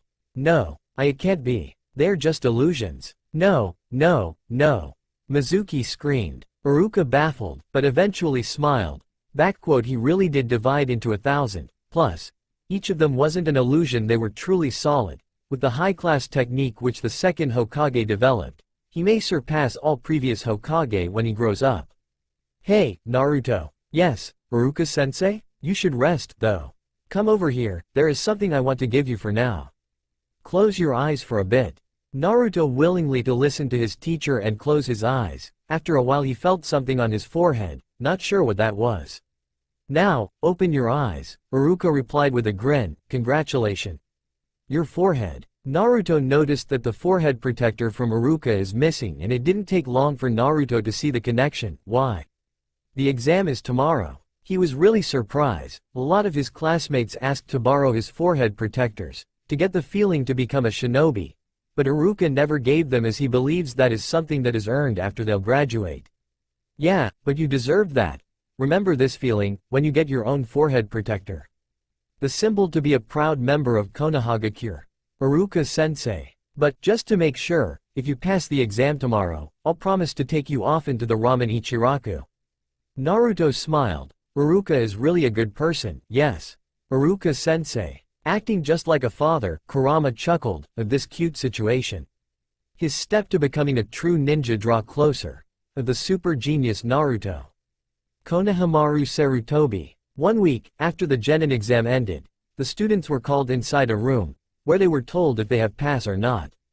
It was Naruto's turn now. He was sitting on the lone chair in the middle of the room, facing 2 people in front of him. One of them was the Hokage himself, the other was someone, who Naruto doesn't know. Congratulations, Naruto, the Hokage smiled, handing Naruto his own ninja ID, and here is your Konoha forehead protector. Naruto nodded, walking up to him and put both the ID and forehead protector inside his pocket. Aren't you wearing it now? The Hokage wondered. I'm saving it for tomorrow's ceremony after all my ninja life will officially begin then, he responded. I see, the Hokage closed his eyes and continued, however, don't be too relaxed, you barely passed the exam, Naruto. Naruto sheepishly grinned, well that's past now, I'll just look toward the future. This response made the Hokage sighs, Naruto, BSer. I'm serious, Naruto's facial expression suddenly changed, that even the Hokage was surprised. Naruto gave the Hokage a smile, that expressed how much confidence he has, I wonder. Did you barely pass the test on purpose, Naruto? If so. Suddenly the entrance door opened without any warnings and a small boy entered, shouting inside the room with a really loud voice, old man. Today is the day I'll take your title. It was a small boy somewhere between 8 to 9. He wore a gray helmet with a hole at the top for his hair to stick out of. His clothing consists of gray shorts and a yellow shirt with a red Konoha symbol printed on it. He also wore a long blue scarf. Hiruzen Sarutobi sighed as he recognized the boy. Please calm down, Konohamaru, I'm still having business with this young man. I'll play with you later. Oh no, not again, my apologize Hokage-sama. A man bowed, coming a split second right after the little boy. He wore black sunglasses and the standard Konoha shinobi outfit, albeit without the flak jacket. Naruto chuckled, it seems like, something interesting happens here. The man widened his eyes, recognizing the boy, sitting opposed the Hokage, and instantly gave him a glare. It's the Nine Tails brats. I heard he barely passed the genin exam, such a loser, he thought as he pushed his glasses with his index finger up. Naruto noticed the glare and sighed. Seems like he is the same. Who is this orange baka? The little boy asked without thinking as he also noticed Naruto, who wore a lot of orange. Orange baka. Naruto slowly began to laugh, realizing what he meant. This made the boy a bit startled as Naruto laughed turned into a grin. You have an interesting way to address people. Hey, brat, don't laugh at the young master. He is the third Hokage-sama grandson. The man with the black glasses yelled at Naruto's rude behavior to the grandson of the Hokage. I see, Naruto smiled as he stands up and walked to the boy. The boy looked away, clenching his fist. Now that he knows, he will just bow to me, like everyone else, just because I'm the old man's grandson. But to the boy's surprise, he felt his head was ruffled. As he looked up, he faced a still grinning Naruto. Why this serious expression? Though, if you want to steal Grandpa's Sarutobi title, you need to work a lot harder. What? How dare you call the Hokage like that? The black glasses man was really baffled. Doesn't he know his place? Grandpa Sarutobi, I think we have finished anyway. I will take my leave. Take care of you, Konohamaru. Naruto said goodbye and left the room, ignoring the black glasses man. What? This brat. The man was about to curse but stopped right away after he felt an intense glare. Ebisu. Please refrain yourself, the Hokage ordered. Why yes, Hokage-sama, my apologies, the man now revealed as Ebisu stuttered and turned to the small boy. Young master, let us. Young master? Young master. Oh no, he got away again. Looks like he followed Naruto, the Hokage concluded. What, that is no good. Ebisu quickly run out, searching for the young master. Let's see, how things will end up. Herzuin smiled. Now for the next one who has passed. On the street. What a day, Naruto chuckled as he stopped and looked behind him at an interesting square rock, and it seems like it's not over yet. You can come out now, Konohamaru. Wow, you've noticed me? You were really good. Konohamaru was amazed how fast Naruto found him out, even though he hid in the perfect not so obviously rock. How do you know my name, anyway? Don't you remember? Grandpa Sarutobi called you that after you entered the room without holding yourself back, but you don't know my name yet, right? Naruto smiled. No, I know, you are Naruto Uzumaki, who's rumored to beat my old man with a killer move you created, the Why no Jutsu. Konohamaru began to feel excited. Naruto began to laugh. I guess I did? Kurama inside him shook its head. I still can't understand how this technique works against the strongest ninja. Naruto, please become my boss and teach me the famous killer technique. Konohamaru's eyes shined brighter than the sun. So that why you'd followed me? Naruto said and thought about this. Sure, why not? Oh come on, Naruto. Don't teach a kid a technique like this. Kurama said in a frustrated voice. I don't see any harm. Naruto shrugged Kurama worries off. Let's find a quiet place, Konohamaru. Sometimes later in an unpeopled training area. Now this time it will work. Why no jutsu? Konohamaru shouted, but the result was a lot different than the usual why girl you expected. Did I create such a difficult technique? Why doesn't he get it? Naruto mumbled to himself, surprised how long they already took and Konohamaru still didn't get it yet. This technique is just absurd. It's just that this kid is still a kid, of course, he doesn't know how to image a Y body. No, I'm actually surprised that you could imagine such a thing. I knew it, you really became a purr. Kurama began to win. Ignoring Kurama inside his head, Naruto suggested to Konohamaru that they should take a break. By the way, why are you going after your grandpa? Naruto was thinking about this. He noticed that Konohamaru was troubled with something. Well, he gave me the name Konohamaru, Konohamaru began. He named me after the village, but even though everyone is used to that name here, nobody, besides my grandpa of course, ever calls me that. They just see me as the Hokage grandson. Nobody sees me as me, I want them to acknowledge me, that's why I want the Hokage name now. The Hokage is always acknowledged. Konohamaru explained his reason as he looked up to Naruto and confessed. I was actually really happy that you called my name, even though you knew I was the old man grandson. I see, Naruto smiled and thought about it. This is quite similar to himself. He also wanted the villagers to see him as him, but Konohamaru. I think you misunderstanding something about the Hokage. Konohamaru wondered what Naruto meant. I will tell you, after this. Naruto stood up, stretching his body. I have found you. Suddenly Ebisu appeared in front of them and glared at Naruto. We haven't introduced ourselves, right? Naruto said, ignoring the glare he is used to. My name is En. I know who you are, brat. I'm Ebisu, the private tutor of the young master here. Young master, let's go home. Just leave this loser here. Ebisu cut Naruto off. No. Konohamaru refused. I will defeat the old man and become the next Hokage. And boss, Naruto isn't a loser. And how do you think you can accomplish this? By staying by this loser side. A Hokage must be well versed in all aspects of being a ninja. You must know over 1,000 skills, and then finally. Huh? Ebisu stopped to talk, as Konohamaru made some hand signs. Why number jutsu? Konohamaru shouted as he transformed into a successful naked woman in front of Ebisu. Wow, now he's suddenly got it right, Naruto chuckled. Ebisu looks baffled and began to yell at Konohamaru, what the? When did you learn this jutsu? This low-class jutsu will never work against me. Huh? It doesn't work? Did I do something wrong? Konohamaru panicked at his failure.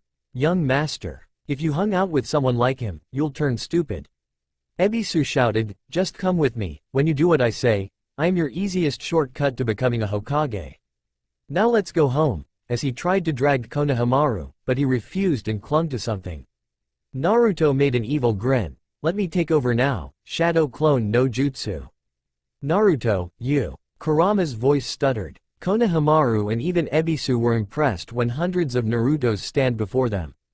As expected of my boss. Konohamaru's eyes shined like a star. How cool his boss is. HMPF, not bad, but still a foolish brat. I am an elite tutor. I'm not like Mizuki. Ebisu smirked, ready to fight against the 100 Narutos. The original Naruto just smiled. You are the first one that I show this ultimate new killer move. Harem Y no Jutsu. As Naruto finished to call his jutsu, all the Naruto around him turned each to a Y girl surrounding Ebisu, and as expected, it was too much for him and he fainted with lot of blood flowing out of his nose. Why? It's that the so-called puberty? I don't want my Naruto to become a Kurama cried in a corner. Amazing boss. If I learn this jutsu I will become a fast Hokage. Konohamaru grinned, but Naruto pinched him on the cheek. Ouch. What was that for, boss? Konohamaru asked. There ain't going to be any shortcuts to be a Hokage. The Hokage is the greatest ninja of the Konoha. Naruto explained, if you want the villagers to acknowledge your name, you need to work a lot harder. I told you that, right? Konohamaru widened his eyes. He somehow understood what Naruto wanted to say to him. And, actually, seeing you. It made me interest myself to become the Hokage. Naruto winked at him. What? Konohamaru was surprised by this announcement. You know what that means, right? I can't be your boss anymore. Naruto made a gentle smile at him. Konohamaru instantly understood what he meant and couldn't hold off his grin. Stop lecturing me. I'm not letting you be my boss any longer. From now on we're rivals for the title of Hokage. Naruto chuckled. Sorry, I'm taking my first step as a ninja from tomorrow on, but I'm sure we will meet again for the title of Hokage. All looking forward to it. The ninja with the name Konohamaru Sarutobi. Konohamaru's eyes widened as big as he could and nodded. He began to run ahead away from Naruto with a very big grin on his face. Thank you, Naruto ni. You're so cool. Hiruzen, who observed all this with his telescope no jutsu, smiled. I thank you for open my grandson eyes, Naruto, though I hope you will stop creating such jutsus. Then again I probably would have fallen for it too. He chuckled as he undoes the jutsu, blood falling from his nose. You're awake, right, Ebisu-sensei? Naruto closed his eyes. Seeing how you were able to withstand the first one, this shouldn't have you knocked out this long. So, you knew? Ebisu opened his eyes as he sat up and sighed. You're quite amazing. This technique did actually knock me out for a while. I know you won't change your impression of me, but let me tell you something, Naruto began. Konohamaru is still a child. I know it's your duty to protect him, but please don't treat him like an object. You are not wrong. A Hokage probably need to know a lot of skills, but skills are not the only thing a Hokage needs. He needs people he can trust, can leave his back behind, and of course people he wants to protect. Ebisu said nothing as he was listening. He began to rethink a lot, what had gone wrong and why Konohamaru became so difficult to handle, and he began to understand why he was only looking for his own ideal and didn't include Konohamaru's feelings. At least you should begin to call him by his name, you are probably the one who will by his side the most, Naruto finished as he left the training area. Ebisu began to sadly smile, full of regrets. I have totally misjudged you, Naruto Uzumaki, you are not the loser I had thought. I thank you for waking me up, I'll promise you, until you meet young Konohamaru-sama again, I'll make him a worthy rival.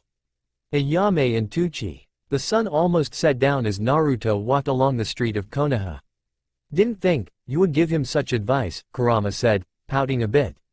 Of course, it's not like the hate is mutual, and I also had the feeling that Ebisu-sensei isn't a bad guy. He is more the stubborn type, Naruto replied, but noticed Kurama's strange behavior. Is something wrong? You act strange, Kurama. Your observing skills are really great like always. It feels like you can read everyone's character instantly. Kurama sighed, and the sixth sense of Naruto wasn't a joke either. Kurama just wished that Naruto would stop creating jutsus that would misunderstanding him. You think so? Naruto wasn't sure about this. I think I still miss a lot of things. Did you really mean it? Do you really want to be the Hokage yourself? Kurama suddenly changed the subject as it wondered about this. About this, Naruto-kun? A female voice suddenly cut their conversation off. Ayame ne. Naruto recognized the girl, who approached him. Are you on the way home? She asked. Naruto nodded and noticed the shopping bags she was holding. Yes, and I can see, you were out shopping? Yes, some of our supplies are running out, so I was going to refill them, she answered with a smile. Hardworking like always, Ayame ne, Naruto said in an impressed tone. Ayame is a strong girl. She always knew what she wants to do. It's nothing, someone needs to do that anyway, and father is busy with our restaurant. Naruto-kun, I heard from Iruka-san that you've passed the genin test? Congratulations, I knew you would manage to do that. Thanks, Ayame ne, though it was a really close call, Naruto epically joked. Well, if this wasn't on purpose, Kurama adds with a chuckle. Well, you've passed. This is all that counts. How about I invite you to some ramen? Father is probably also waiting for you, to congratulate you too. But, Ayame ne, you. Naruto was about decline as he wanted to go later anyway, but now he didn't want to bother Ayame, as she just came back from shopping. No buts. Come on, let's go. Ayame dragged Naruto along.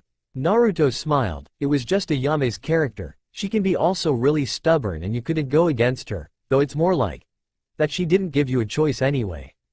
After they walked and talked a bit, Naruto noticed something. It seems like she was lost on her own thoughts. Something wrong, Ayame ne? You know, walking on this street, it reminds me. 6 years ago, exactly on this day in this place, didn't we met for the first time? Ayame said with a gentle smile on her face. Naruto thought about this for a while. You were right, I remember. You do? Even though you were only 6? Seems like your memories aren't that bad. I was 12 back then, the same age as you are right now. Ayame chuckled. I can clearly remember as if it was yesterday. Flashback, exact 6 years ago. Congratulations, you have passed the genin exam. Ayame, the Hokage smiled, handing over the Konoha forehead protector to her. Thank you very much, Hokage-sama. A young Ayame bowed, taking the head protector, and left the room.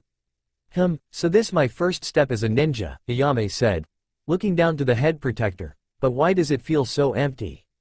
Why am I not that happy? She shrugged her thoughts off as she only wanted to go home quickly. For a while, she walked alongside the street until something caught her ears. Oi, loser, watch where you're going. A boy snorted as he pushed another boy with blonde hair to the ground. There were 4 children, Ayame could spot, but it seems like 3 of them were bullying the blonde one. They also look a bit older than him. My parents always say that you are no good, and if we hang out with you, we will turn stupid, a girl beside the boy snickered. No wonder, how can someone have such a stupid grin? The last kid laughed as the 2 children beside him laughed along, as they began to turn around and leave the blonde kid behind, but one of them lost something in the progress. Wait, you lost this, the blonde boy called after them, as he picked up the object to return it to him. Huh? My pencil. You stole it, the boy glared, making the blonde boy flinch. What the hell are they stupid? Ayame could only think. The other boy sighed, how stupid, attempting to steal right before our eyes. No wonder he is stupid, he even admitted his crime, the girl of the group snickered. Seems like we need to teach you a lesson, the boy said as he began to approach Naruto. Seeing enough, Ayame finally stepped in, hey, you stupid brats, I saw everything, he didn't steal it. You really lost this, he just wanted to return it to you. Huh? Who is that old hag? The boy asked. She looks so ugly. The other boy agreed. She probably his accomplice, the girl said. Isn't she the daughter of the newly opened ramen restaurant? Bowman Aka something? What? Old hag? Ugly. And the restaurant called Ramen Ichiraku. Several veins popped out on Ayame's body, as she hit them on their head. Ow. We will remember this, you old hag. The boy sniffed in pain, as they run away. Ayame sighed, geez kids these days. Well, it's not like I'm an adult. You didn't need to help me, the blonde boy said in a low tone but quickly changed into a big grin, but thank you. How can you still be so happy when those kids are bullying you? I don't get it, Ayame sighed. It doesn't matter if they hate me or not, all I want is to help. He said with a determined expression. A bit startled by his response, Ayame began to smile. You are strange. How can you want to help those rude brats? Anyway, my name is Ayame. I'm Naruto Uzumaki, he said with a smile. I'm used to it, but someday I'll make them see who I am and make them acknowledge me. This is something I promised to myself. Promise to yourself, huh? Ayame mumbled as she remembered something. Dad. I will help you with the ramen shop when I grow up. I promise this to you. Suddenly they both heard something growl. It came from Naruto's stomach. Seems like someone is hungry? Ayame laughed. Ah, well, it's time to go home anyway. Thank you Ayame-san. Naruto bowed her goodbye but was immediately stopped by her. How about you come with me? I know the best ramen restaurant in the world. Ayame grinned, dragging Naruto with her, without even waiting for his answer. Wait. Naruto was truly confused. It was the first time that someone talks with him normally, besides the Hokage. Flashback end. You literally dragged me along. Ayame nay, Naruto laughed as he remembered the events. This was before we could talk to each other, right?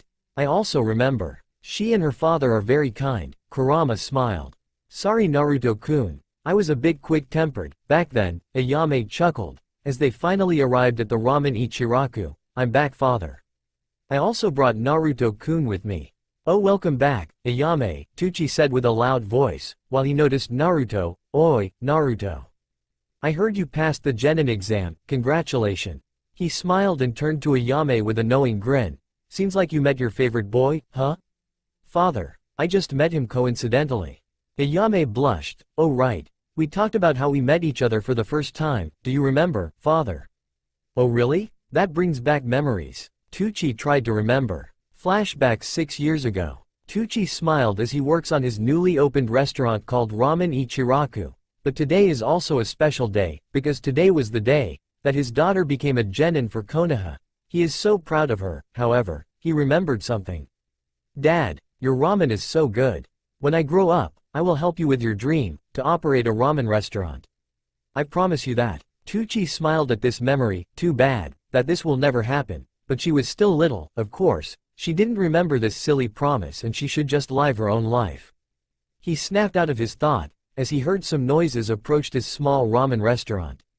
Here is it, the best restaurant in the world. Tucci recognized the voice and formed a big smile. It seems like she brought someone along. 2 people entered his stand. One, of course, was his daughter Ayame and the other was a younger boy with blonde hair. But the boy instantly hid behind his daughter as he saw him. Huh? Naruto-kun, why are you hiding behind me? This is just my dad, he won't bite. Ayame chuckled. He is someone I met today, he is Naruto Uzumaki. Haha, I may look a bit scary, but I'm always nice to kids. I'm Tucci. Nice to meet you Naruto.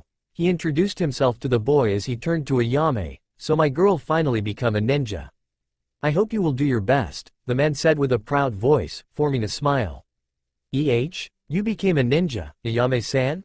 The small boy asked with a surprised tone in his voice. Huh? Ah yes, look, I got this today, Ayame said as she showed Naruto the Konoha forehead protector. Wow, really cool, Ayame-san. Naruto grinned. Why yeah, I guess. Ayame shrugged it off, more importantly. Dad, Naruto is hungry. Can you make him the best ramen you got? And he is my guest, so no charge, okay? Tucci smiled. Of course, Naruto, I'll make you the best ramen you ever had. I can't do this. I should pay, after all. Tucci-san is hardworking. Naruto felt guilty. You are my guest, don't worry, I don't even think that you have the money anyway. You're still a kid, Ayame said, wondering why Naruto hesitates for free food. Haha, just listen to her, don't worry about anything else. Tucci smiled, but he noticed something. Backquote him, if I look closely, isn't this boy, which the 9 tails is sealed inside? I heard some rumors, but he looks pretty normal and so polite for a child. After a while Tucci finished the ramen and presented it in front of Naruto, who could only gulp how delicious it smelled, but he was still doubting that he deserved this free food. Noticing how Naruto was still unsure, Ayame gave him a push. Come on, eat up or it will turn cold. Or do you want to waste all of my dad's work? Naruto, who now had no choice, began to eat the ramen in front of him. As he took his first slurp, he couldn't stop anymore. It was just so good, amazing. I never taste something like this. Ayame laughed. Naruto, slow down or you will choke yourself up. I'm glad you like this, kid. Tucci grinned. This is it. This expression he wanted to see when people eating his ramen. Tucci-san, Ayame-san was right. This is really the best. Naruto made a huge smile in front of them. His warm smile made both Ayame and Tucci hearts raised. Hehe, you have really good taste, kid. It seems like you are still hungry. How about you taste my dish? This time Ayame said as she began to walk into the kitchen. Ayame? Tucci was a bit surprised by her suggestion. Don't worry, Dad, I observed you a lot and I also learned a bit. After a while, Ayame presented her own ramen to Naruto. Delicious. This is amazing, Ayame-san. Naruto grinned, but honestly thought about this a bit, though. Tucci-san's was a bit better. Oh, not that I meant that yours was bad. I mean, I didn't lie. Ayame laughed, calming him down. Of course he is better, after all, I still have a long way to go, to beat my dad in cooking. But thanks, Ayame. Tucci was speechless, he didn't know that his daughter was secretly learning his cooking style. Oi, Tucci, come out. Suddenly an angry male voice cut their happy moment off. Huh? What was this? Tucci wondered, as he went out of his restaurant. Of course, Ayame and Naruto followed him. Especially Naruto had a bad feeling about this. Standing outside were 3 male adults, with 3 children by their side. It's them. Ayame recognized the children. It was those 3 who bullied Naruto. What for business do you have with me? Tucci asked, noticing how angry they are. HMPF, your daughter attacked my son, that is our business.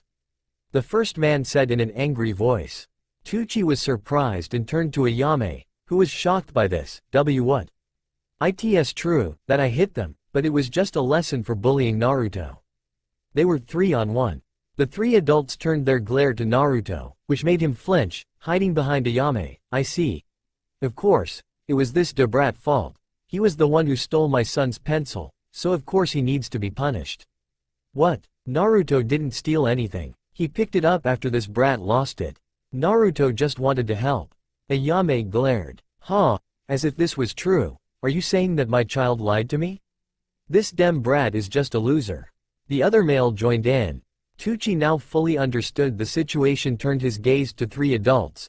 I think you heard my daughter. Your children were at fault.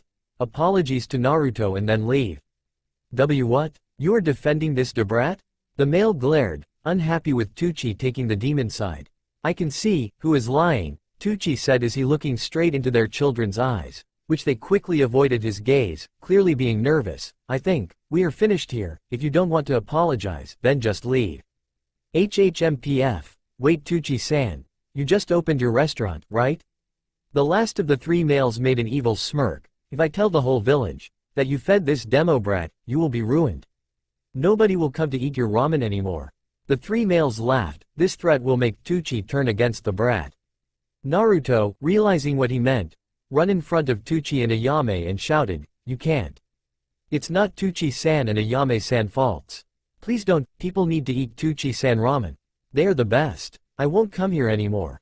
I promise. Please don't do this. I Apollo. Naruto? Ayame was surprised by this outburst. Tucci, who observed all this, had enough, as he pulled Naruto back, holding his mouth. It's okay, Naruto. Don't say sorry, when you aren't in the wrong. And don't promise such a thing. I will work harder, even if no customers are coming anymore. I didn't open a restaurant just to earn money. I just wanted my customers to enjoy like you did when you taste my and Ayame ramen. Because this is what I earn for. He gave a kind smile to him. Backquote, I see, people like them were the reason why you were afraid of me. But don't worry, I'm not blind, I know who you are. Naruto was speechless. Nobody had ever stood for him. Is it okay for him to feel happy right now? Dad. Ayame was baffled. How cool her dad was right now, and realized something, because this is what dads earn for. So you decided to stick on this brat? If you had abandoned him, we would have rethought about telling everyone, but now, the male suddenly stopped as he saw someone approach the group. But now, what? A male voice asked, making the three male adults silent. Hokage-sama. The three quickly corrected their and their children's posture and bowed to Hokage. Grandpa Sarutobi. Naruto was a bit relieved. Continue, I'm listening. The Hokage waited. The Naruto Uzumaki stole my son's pencil and his girlfriend hit our children. We just want them to apologize to us. Yes, that right. We just wanted Naruto to apologize to our children. One of them tries to explain themselves. What? This is a lie. And I'm not Naruto's girlfriend. Ayame blushed, not even knowing why she had even blushes. He is only 6 after all. The Hokage turned to the three children and looked into their eyes. Was it true? Did Naruto stole your pencil? Why yes, tell the Hokage-sama that it was the Naruto Uzumaki fault. The male said to his son. But the son couldn't hold it and began to cry. Alongside the other two, they couldn't handle the stress anymore. We lied. Hokage-sama. We just used it as an excuse to irritate him. Father said it was good to bully him. We are sorry. Are we in trouble? What? The face of the three males dropped. I see. The Hokage patted their heads. It's not okay to lie. Children or a scary monster will chase you down and eat you up. But now that you have told us the truth, the monster has disappeared. However, I hope you learned your lesson. You three will get detention in the school academy, reflecting that bullying someone is not okay. Why yes, we will never do this again, the girl sniffed. And to you guys now. The Hokage turned to the three males. Believing your child is a good thing, but you should at least listen to the story of both sides. Why yes, my apologies H. The three were about to apologize but were stopped by the Hokage. I'm not the one who needs an apology, the Hokage sighed. Realizing what the Hokage meant, they turned to Tucci. We are sorry, Tuk. I'm also not the one who needs an apology. Tucci closed his eyes. Now realizing what they meant, they slowly turned to Naruto. We are sorry. Br Naruto Uzumaki. Naruto was a bit taken aback but nodded to their apology. You will reflect your action by cleaning the street of Konoha for a month. Now you are dismissed, the Hokage said. Before they left with hanging heads, the Hokage has one more thing to say, making one thing clear, and if I hear any rumors about this restaurant, well, I think you should know what will happen. With this, the three males left with their children immediately, making sure not to angry the Hokage any further. Yay, they deserved that. How can they be so rude to you, Naruto? Ayame cheered. Naruto answered with a low voice, I don't really know. Hokage-sama, you didn't have to help us. Like I have said before, Tucci felt bad that the Hokage needed to interfere to resolve this situation. Don't mind that. Naruto, are you still hungry? If so, let me treat you another ramen. The Hokage smiled. Yay, let's celebrate our win. Dad, I realized something. I don't want to become a ninja. I want to be a cook like you. Ayame, what are you saying? I thought your dream was to become a first-class ninja? I thought so too, but if I think about this, my friends, they all are going to be a ninja now. I guess I thought I needed to follow them, but this is something I didn't want to. I really want to become a cook. I love cooking with you and, Mom. Then I guess, you have something that belongs to me? Hiruzen smiled. Ayame nodded, handing the forehead protector back to the Hokage. Do you really want this? Ayame? Tucci asked one more time, making sure that she doesn't regret her decision. The village has enough shinobis and I don't think we have to worry for the future either. Ayame was sure of her decision as she glanced towards Naruto. and right now all I want is to help you, Dad. The promise I made you. Though my cooking will not be limited to ramen. She made a big grin that shows no regrets on her face. Come on Naruto, I will show you how I make the ramen. Tucci smiled, she really resembles her mother. Flashback ends. Hee hee, I never thought you would remember this silly promise you made. Ayame, Tucci happily grinned. No promise, it's silly, Uncle Tucci, Naruto cut in. Every promise has its purpose, and my ninja way is to keep every promise I made. This is the oath I made for myself.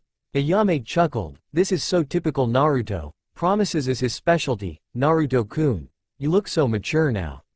But I'm glad that you haven't changed at all. Tucci made a sly smile, when you grow older, you can have my dough. A pot hitting Tucci prevented him to continue, as he fainted and a blushing Ayame turned to Naruto.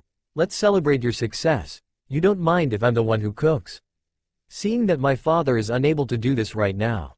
Naruto's sweat dropped as he only nodded to her and whispered to Kurama, what's happened to her?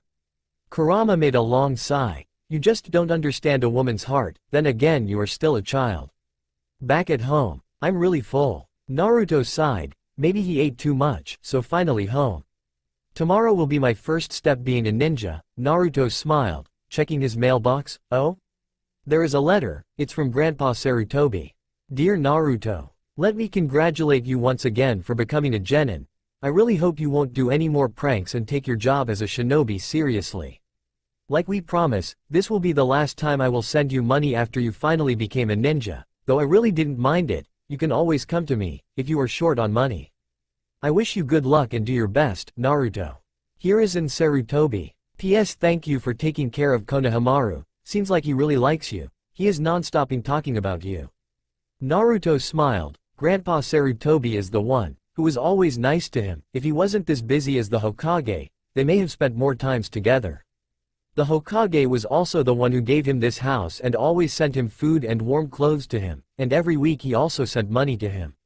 Are you sure? Kurama asked. Yes, I don't feel good taking money without working for it, but now being a genin, I can do missions to earn my own money, Naruto smiled, but quickly turned into a sigh, though, most of the money is still unused anyway. Uncle Tucci won't take any of it. And other stores would just throw me out or refusing to sell me anything. But are you sure that the villagers will let you do their mission? Kurama asks worriedly. Don't worry, I will place in a team, and they mostly won't care who is doing the mission as long as it is done. So let's go to sleep, I don't want to be late tomorrow. Good night Kurama. Good night, Naruto, Kurama replied with a smile. Tomorrow is finally the day, the debut of the super genius Naruto. A brand new day was about to begin in Konohagakure as the birds chirped between the building to wake up the villagers of Konoha. Some were already awake, due to their duty of the life of a shinobi. Right at this moment, a certain group of jonin was holding a meeting, to prepare for today's event that could change their life for the next few years. So the teams are already decided, though, some of them were expected, like the Ino Shikacho group. What do you think about this, Kurenai? A tall man, with brown eyes, olive skin, short black spiky hair, and a beard, smiled. His clothing consisted of the standard Konoha ninja uniform with the sleeves rolled up halfway. It's been a while that I took a team, but I'm actually looking forward to this one, Asuma, Kurenai, a fair-skinned woman of slender build, responded. She has long black untamed hair reaching her upper back and very unique eyes that are red in color, with an additional ring in them. Her regular outfit consists of a red mesh armor blouse with only the right sleeve visible. Her hands and upper thighs are also wrapped in bandages. Ha ha ha, that's the spirit. I'm also looking forward to the new power of youth. A tall and well-built man with high cheekbones, thick eyebrows, and black hair cut in a bowl style, cheerfully laughed.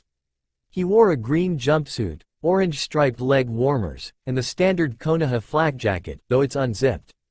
His forehead protector is on a red cloth and is worn around his waist, like a belt. Asuma's sweat dropped. Why are you here anyway? You still have your team from last year, guy. Kurenai sighed, it's probably about him. She pointed to the soul man far away from them, leaning on a wall while reading a unique book. He has spiky silver hair, dark gray eyes, and a relaxed, heavy-lidded expression. He wore the Konoha's standard infantry clothing, though he covered his left eye with his forehead protector, combined with a mask he has used to cover the lower half of his face. Suddenly Guy's eyes burned with passion, pointing his finger to the man, Kakashi. I really hope that this time, you will get your genin team. I want to compete with you, through our pupils. Kakashi closed his book and turned away from the three. Well, if they pass my test, that it, he simply said and disappeared from the room. Kakashi. Guy yelled in a frustrated voice. Kakashi is always the cool one, as expected of my lifetime rival. Typical, Kakashi. Kurenai sighed and chuckled. I've heard that he had never let a genin team pass his trial yet. I wonder if this will turn into a legend. But looking at his team this year, may change this. He has two interesting individuals in this team.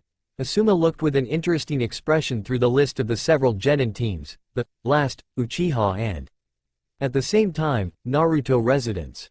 Naruto woke up at this moment and looked outside of his window. Today looks great, I have a good feeling.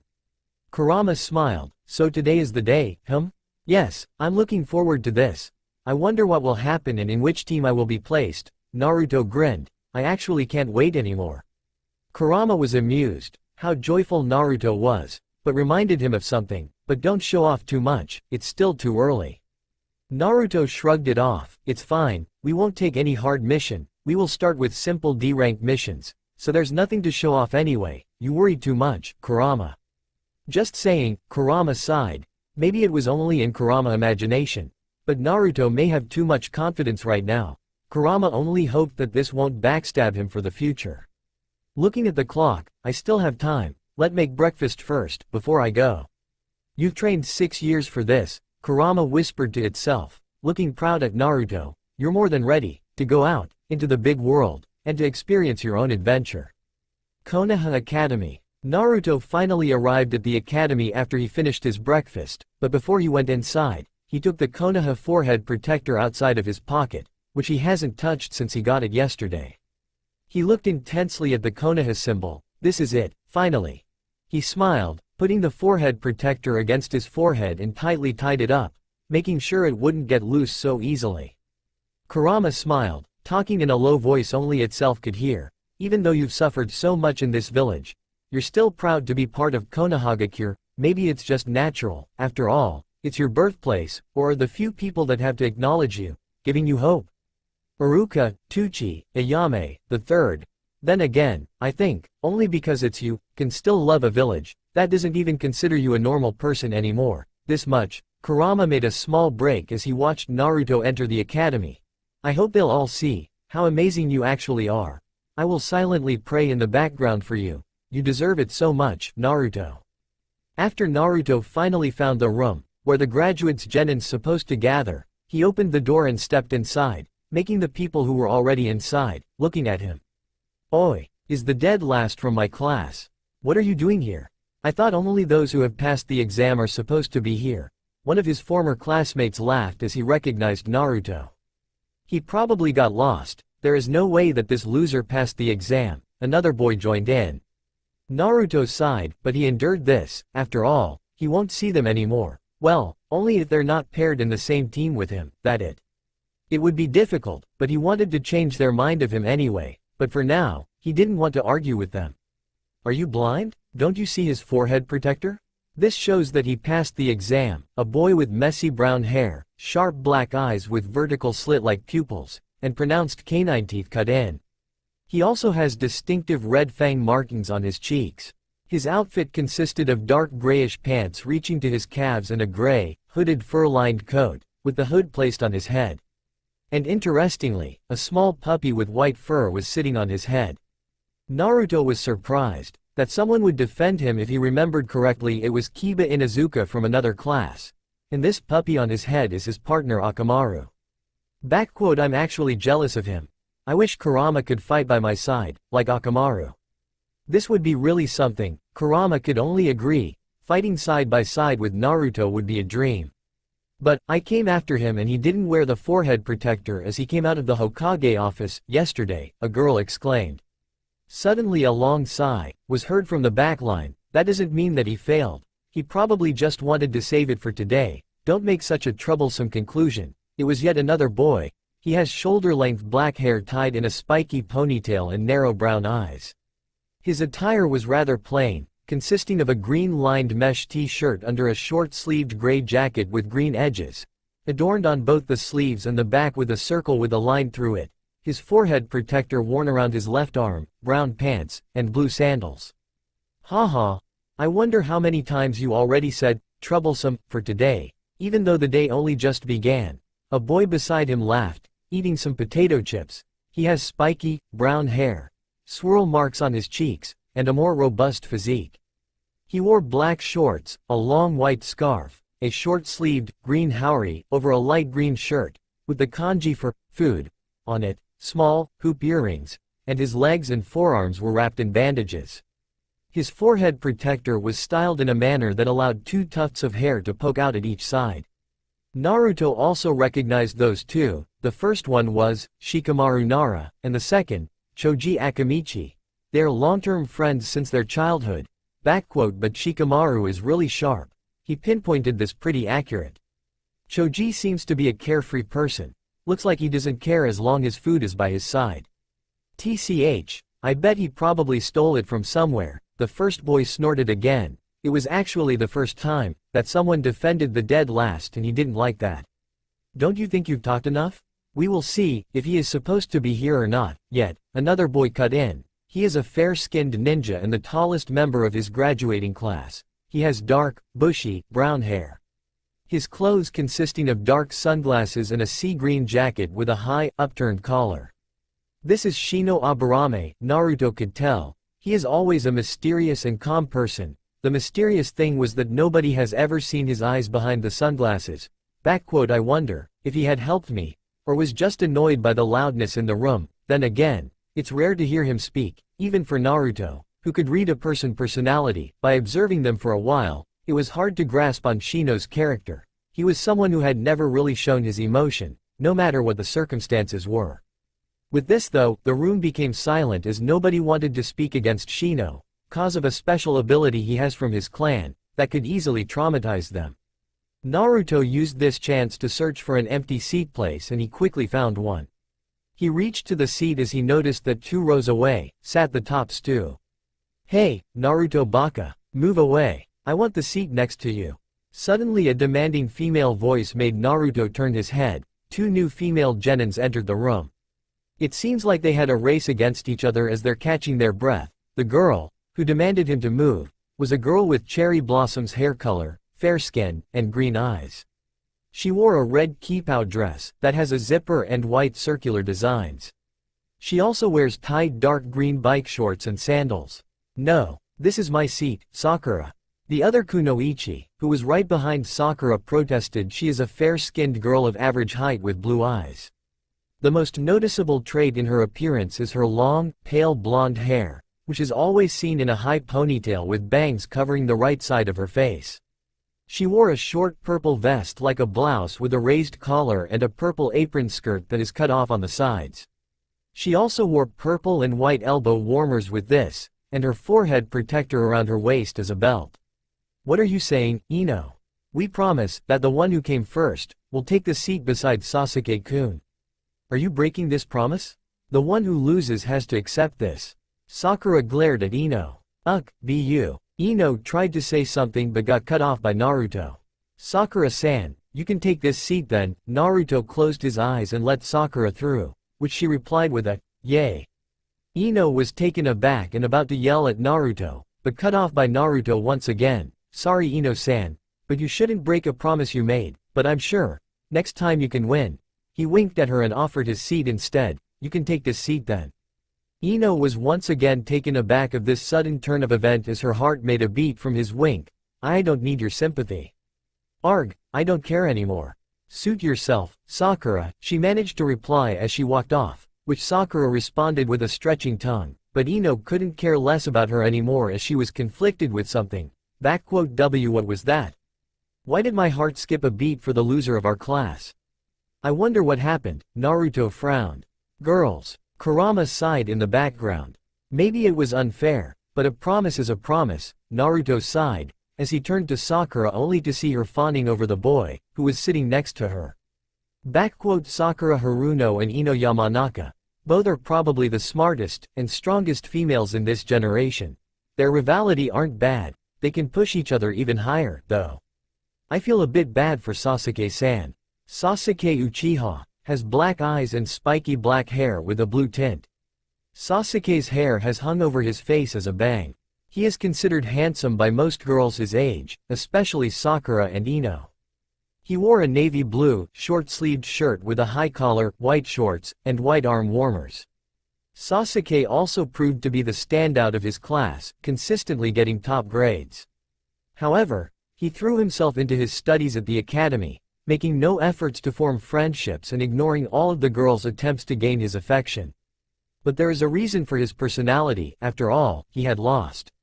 Naruto whispered that nobody could hear him, but got cut off as a familiar voice spoke with a loud tone to get the attention of all the genins in the room. Everyone, we will shortly begin. Please take your seat. It was Iruka, who entered the classroom. He represented the academy teachers of all the graduates' genins. Shortly after Iruka entered the room, a total of 8 adults, excluding Iruka, came in, standing right next to each other.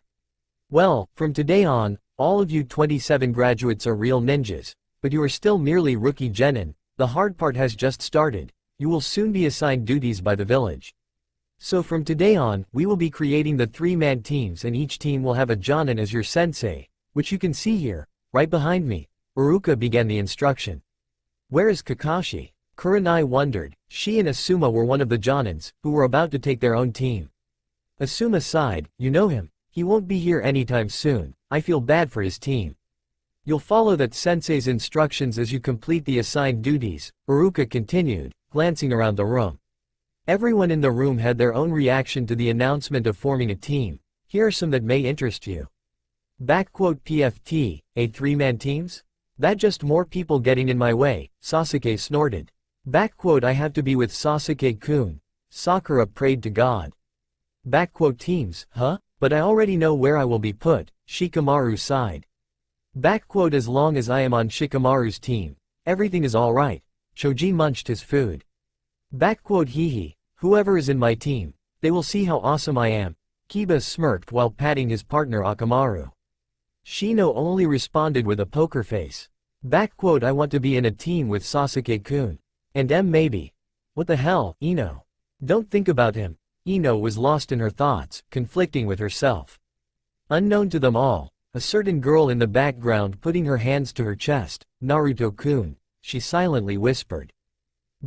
Teams, I wonder how they have divided the team. They probably tried to balance this, as I am the dead last of all classes, maybe.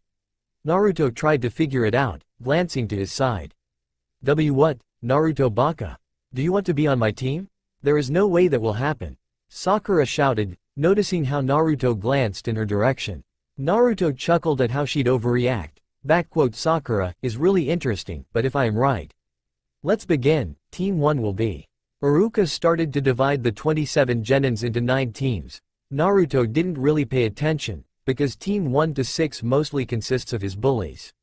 Team 7 will contain Naruto Uzumaki. Finally he heard his name and his attention went fully back as Iruka was about to announce his teammates.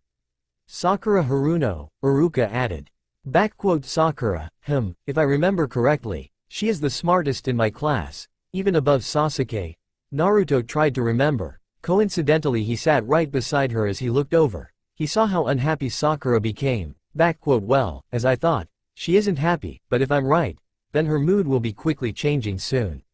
No, he of all people, Sakura head went down, totally depressed about this outcome. Her life is OV. And Sasuke Uchiha, Iruka finished. In this instant, Sakura's mood changed into a delightful expression, shouting many yes. God heard me. But I am still in the same team with Naruto Baka.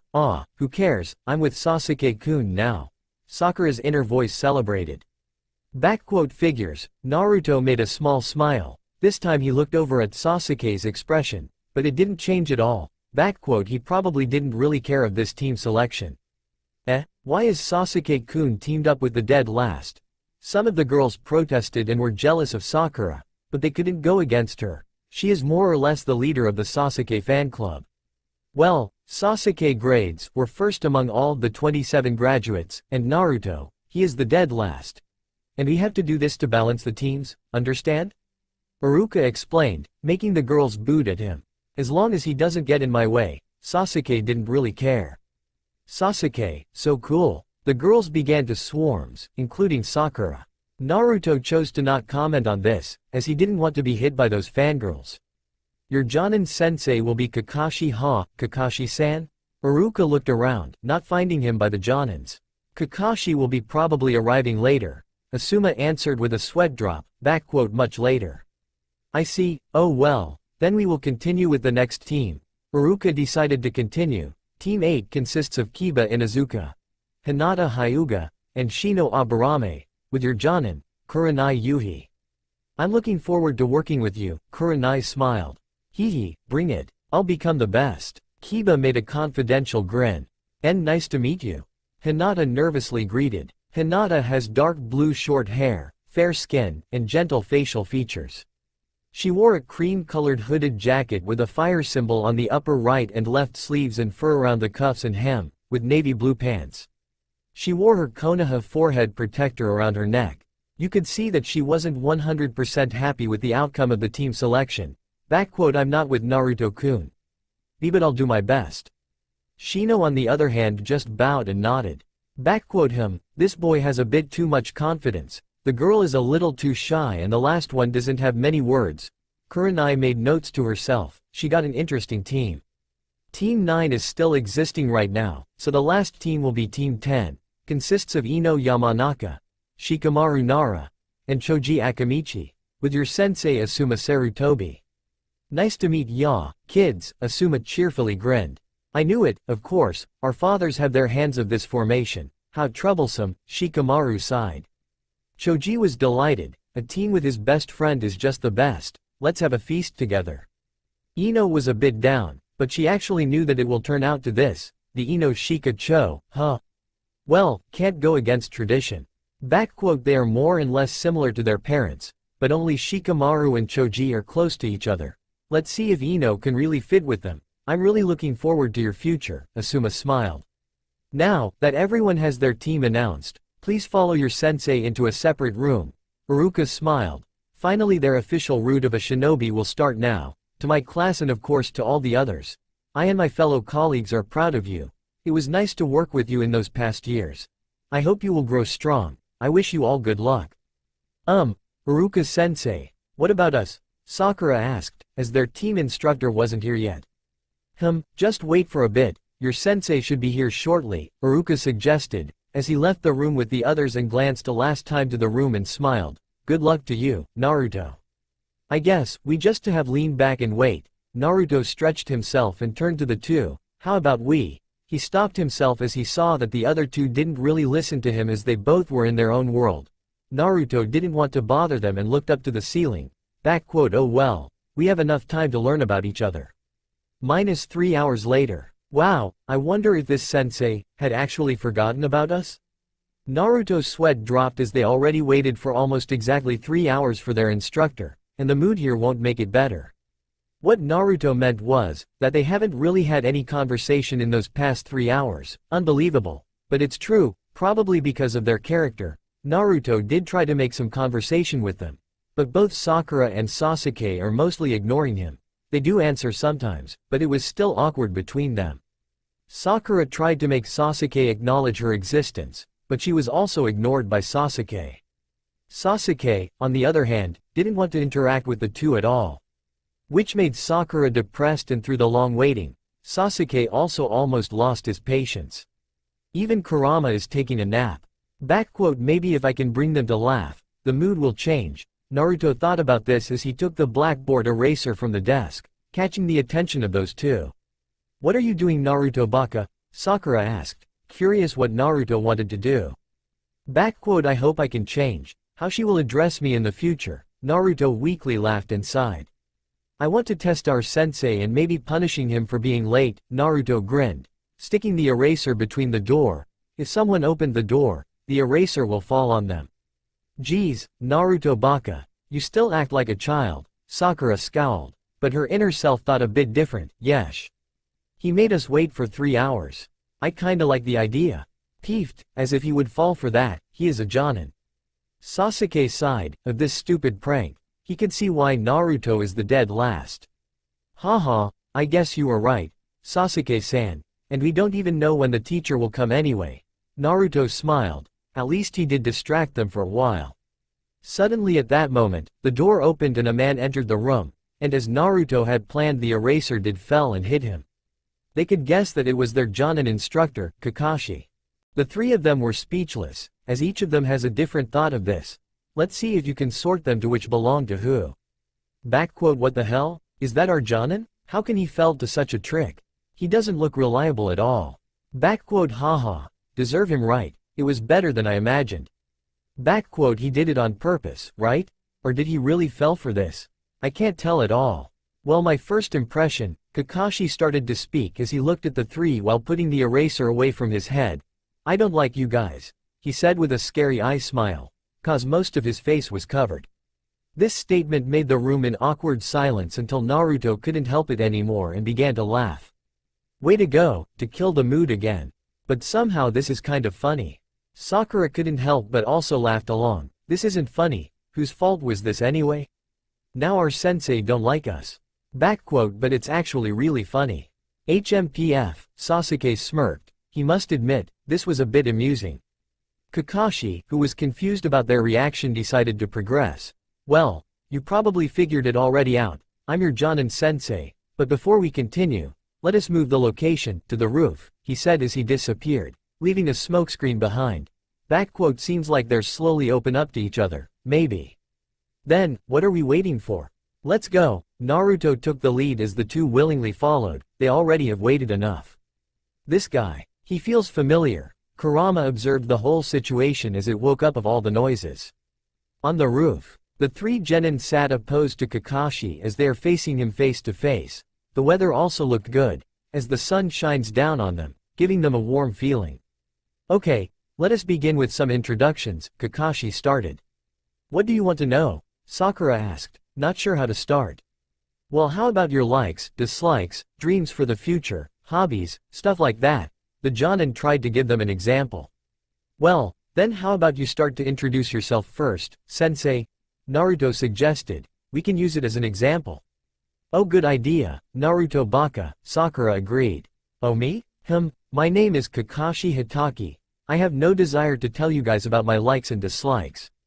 Dreams for the future. Well, I have lots of hobbies though. He finished his introduction just like that. All we learned is his full name? Sakura whispered to the group with a sweat drop. Now, it's your turn, Mr. Dark, in the middle, you can go on first, Kakashi pointed to Sasuke. Sasuke ignored Kakashi's comment as he began. My name is Sasuke Uchiha. There are tons of things I dislike, but I don't really like anything, and I don't want to use the word dream, it's more like an ambition. The resurrection of my clan and to kill a certain man, he lastly said, giving an aura that he was dead serious. As I thought. Kakashi narrowed his eye. Cool, Sakura couldn't help but admire him even more. Kill a certain man, it's certainly him. Naruto made a sad expression. But revenge like that isn't a good choice. Well, Ms. Pinky, please, Kakashi let it go for now, as he pointed for the next one. I'm Sakura Haruno, not Pinky. Cough. Well, the thing I like. The person I like is. Should I say my dream for the future? Oh my gosh, Sakura blushed and squeaked, every time glancing at Sasuke, but turned off her girly side as she goes on to the things she dislikes. I dislike Naruto Baka. He is so annoying. Sasuke mostly ignored her content, getting more tired of her. Girls of this age are more interested in love than ninjutsu. Kakashi sighed of this fangirl. She is really something. I wonder if we can really work together in the future. Naruto's sweat dropped. Well, lastly Mr. I want to die, clothes. Kakashi turned to the last one, Naruto. Naruto chuckled, your naming skill reminded me of someone I met yesterday. Oh well, Uzumaki Naruto is my name. I like ramen. Especially the ramen from Ichiraku. Uncle Tucci and Ayame have the best ramen in the world, I know. Someday I will take you all there. I also like Iruka Sensei and Grandpa Sarutobi. Oh, and Konohamaru, of course, Kurama too. What I dislike when somebody, including myself, breaks a promise. But what I absolutely despite, Naruto suddenly stopped as his expression completely changes. Is someone trash-talking a friend of mine? Sasuke, Sakura, and Kakashi were surprised by this sudden change. Especially the first two, as they have never seen Naruto like this. My dream. Well, I did say that I will compete with Konohamaru for the title of the Hokage, but I still don't really have a dream that I truly want to reach. For now, my goal is to make everyone acknowledge me as Naruto Uzumaki. Naruto finished with a big smile. Somehow he feels different. Then again, I didn't really pay attention for the dead last. Sasuke for once didn't ignore someone as he carefully listened to Naruto. Sakura was really surprised. This smile of his made her feel warm. UUHG. What's wrong with you, Sakura? Just ignore him like always and go back to your Sasuke-kun. Kakashi smiled under his mask. He's grown up. Since the last time I saw him, though, I did hear that he made lots of pranks in the village lately. I'm actually a bit worried about this. Oh well. As they've all finished their introduction, Kakashi began to determine the future of this team. We will start our duties tomorrow, with a survival training. What? But we did enough training at the Ninja Academy, Kakashi-sensei. Sakura wondered why Kakashi decided to put a survival training. I'll be your opponent for tomorrow's survival. But this isn't normal training, Kakashi continued. Ignoring Sakura's question, if I'm right, there are 27 graduates this year? The trio nodded, not sure what his point was. Suddenly Kakashi began to laugh, only to calm it down as he continued. You probably thought, after you passed the exam, you can start your ninja life? Then let me tell you one thing, of these 27 graduates, only 9 will be chosen as a genin, the rest will be sent back to the academy. This training is a super difficult exam with a failure rate of over 66%. He finished with a serious look, not a hint of a joke was in. What? Then what was the point of graduating? Sakura wasn't happy with this statement. Oh, that's just to select those that have the chance to become a genin, Kakashi simply replied. Sakura and even Sasuke became a bit nervous after hearing this. What Kakashi had said did make sense, but their tension vanished after Naruto said something aloud. Then, I've just to make sure, to be one of the 9, after all the chances are about 34%, right? Naruto. Sakura mumbled, not even adding the baka. He was right, after all. She needs to make sure to be the one who'll pass. Sasuke smirked. He will be definitely one of the 9. Why was he worried in the first place? Kakashi didn't expect an answer like this. This was the first time that someone didn't crumble. Though, did he purposely said it aloud? Could it be that he wanted to give Sasuke and Sakura their confidence back? Interesting. Anyway, tomorrow, you will be graded on the training field 3, so bring all of your shinobi tools. Oh. And skip your breakfast or you'll throw up tomorrow. Here are the details. See you tomorrow. Kakashi handed them some formulas over and disappeared after that. Seems like today is over. What are you going to do now? Naruto asked the two. Sasuke, of course, didn't reply and walked away. Well, see you tomorrow, I guess. What about you, Saku? He turned to Sakura but was left in the dust as she quickly followed Sasuke behind. Sasuke-kun, wait for me, Tilda. Sakura shouted after him. Naruto sighed and turned to the opposite. I hope this will work better in the future. I really hope so, too. Kurama sighed. Sasuke and Sakura. Sasuke just wanted to go home, to prepare for tomorrow, but a loud voice stopped his track as he turned around. Sasuke-kun, it was Sakura, who shouted after him. Normally he would ignore her, but she was so damn annoying loud right now. HMPF, what do you want? Sasuke asked in an impatient voice. Taken aback by Sasuke's attitude, she nervously tried to make small talk. Maybe targeting Naruto would bring him to laugh and would get her closer to him. Hehe. Don't you think Naruto Baka was acting tough today? All he does is just bark even though he is the dead last in our class. Well, he hasn't had a normal childhood. He doesn't have parents either. Sasuke narrowed his eyes at Sakura as she continued. He can do whatever he wants. If I had acted like him, my parents would get so mad with me. He's so lucky, all alone, parents never getting on his case. He's so annoying. That's why he misbehaves so much, all alone. Sasuke mumbled, hair covered his eyes. Somehow he now understands Naruto's character. Huh, Sasuke-kun? Sakura didn't understand what Sasuke was trying to say. The sadness of having a parent yell at you is nowhere near what he feels. Sasuke clenched his fist. What do you mean, Sasuke-kun? Sakura was not sure why Sasuke suddenly turned so serious, as he didn't laugh as she wanted to. You're the annoying one. Sasuke gave her an intense glare, then turned around and left her in a frozen state behind. Sasuke-kun. Sakura was shocked. This wasn't the outcome that she wanted. Did I messed up? All I wanted it. Suddenly she became a flashback. I dislike Naruto. He is so annoying. Sakura was lost in her thoughts, working out this uncomfortable feeling she felt right now. Did Naruto always feel like this? This feeling being called, why do I dislike Naruto in the first place anyway? The next day. Good morning, Kakashi greeted, arriving on the training field.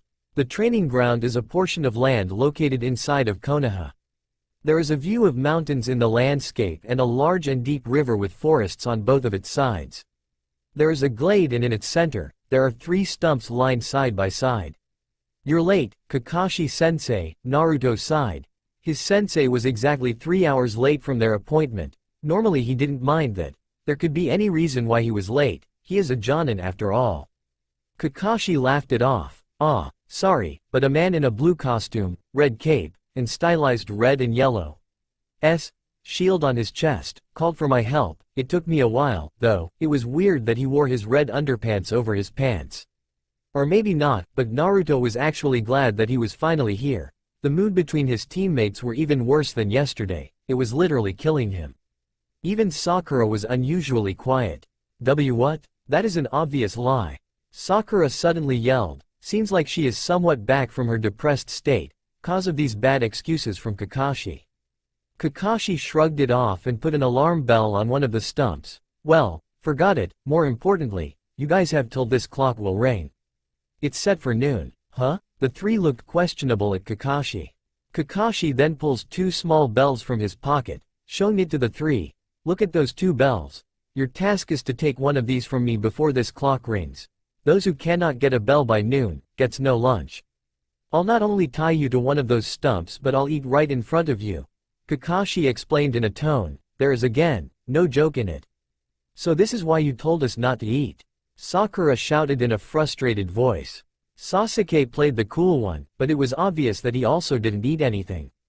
Naruto sighed, I knew it was something like that, but going so far to tie up a hungry person and eat right in front of him? Oh well, there is always a time, where we'll be on a mission with a lot of handicaps. A hungry stomach is a good beginning.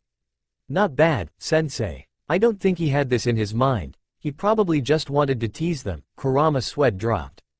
You only need to get 1 bell, there are only 2, so one of you will definitely be tied to a stump and obviously the person who doesn't take a bell will fail. So at least one of you will be sent back to the academy, Kakashi said and continued. You can use your shurikens, so come at me with the intending to kill or you will not succeed. But you will be in danger, Sakura said and began to protest, and you didn't tell us that someone will definitely fail. That is unfair. Sasuke, on the other hand, didn't care about this. He will take a bell in any case. He is a jonin. If he died by our hands, then he is better off dead. Naruto tried to joke, to ease the tension and walked a bit farther away from Sakura and Sasuke, stretching his body.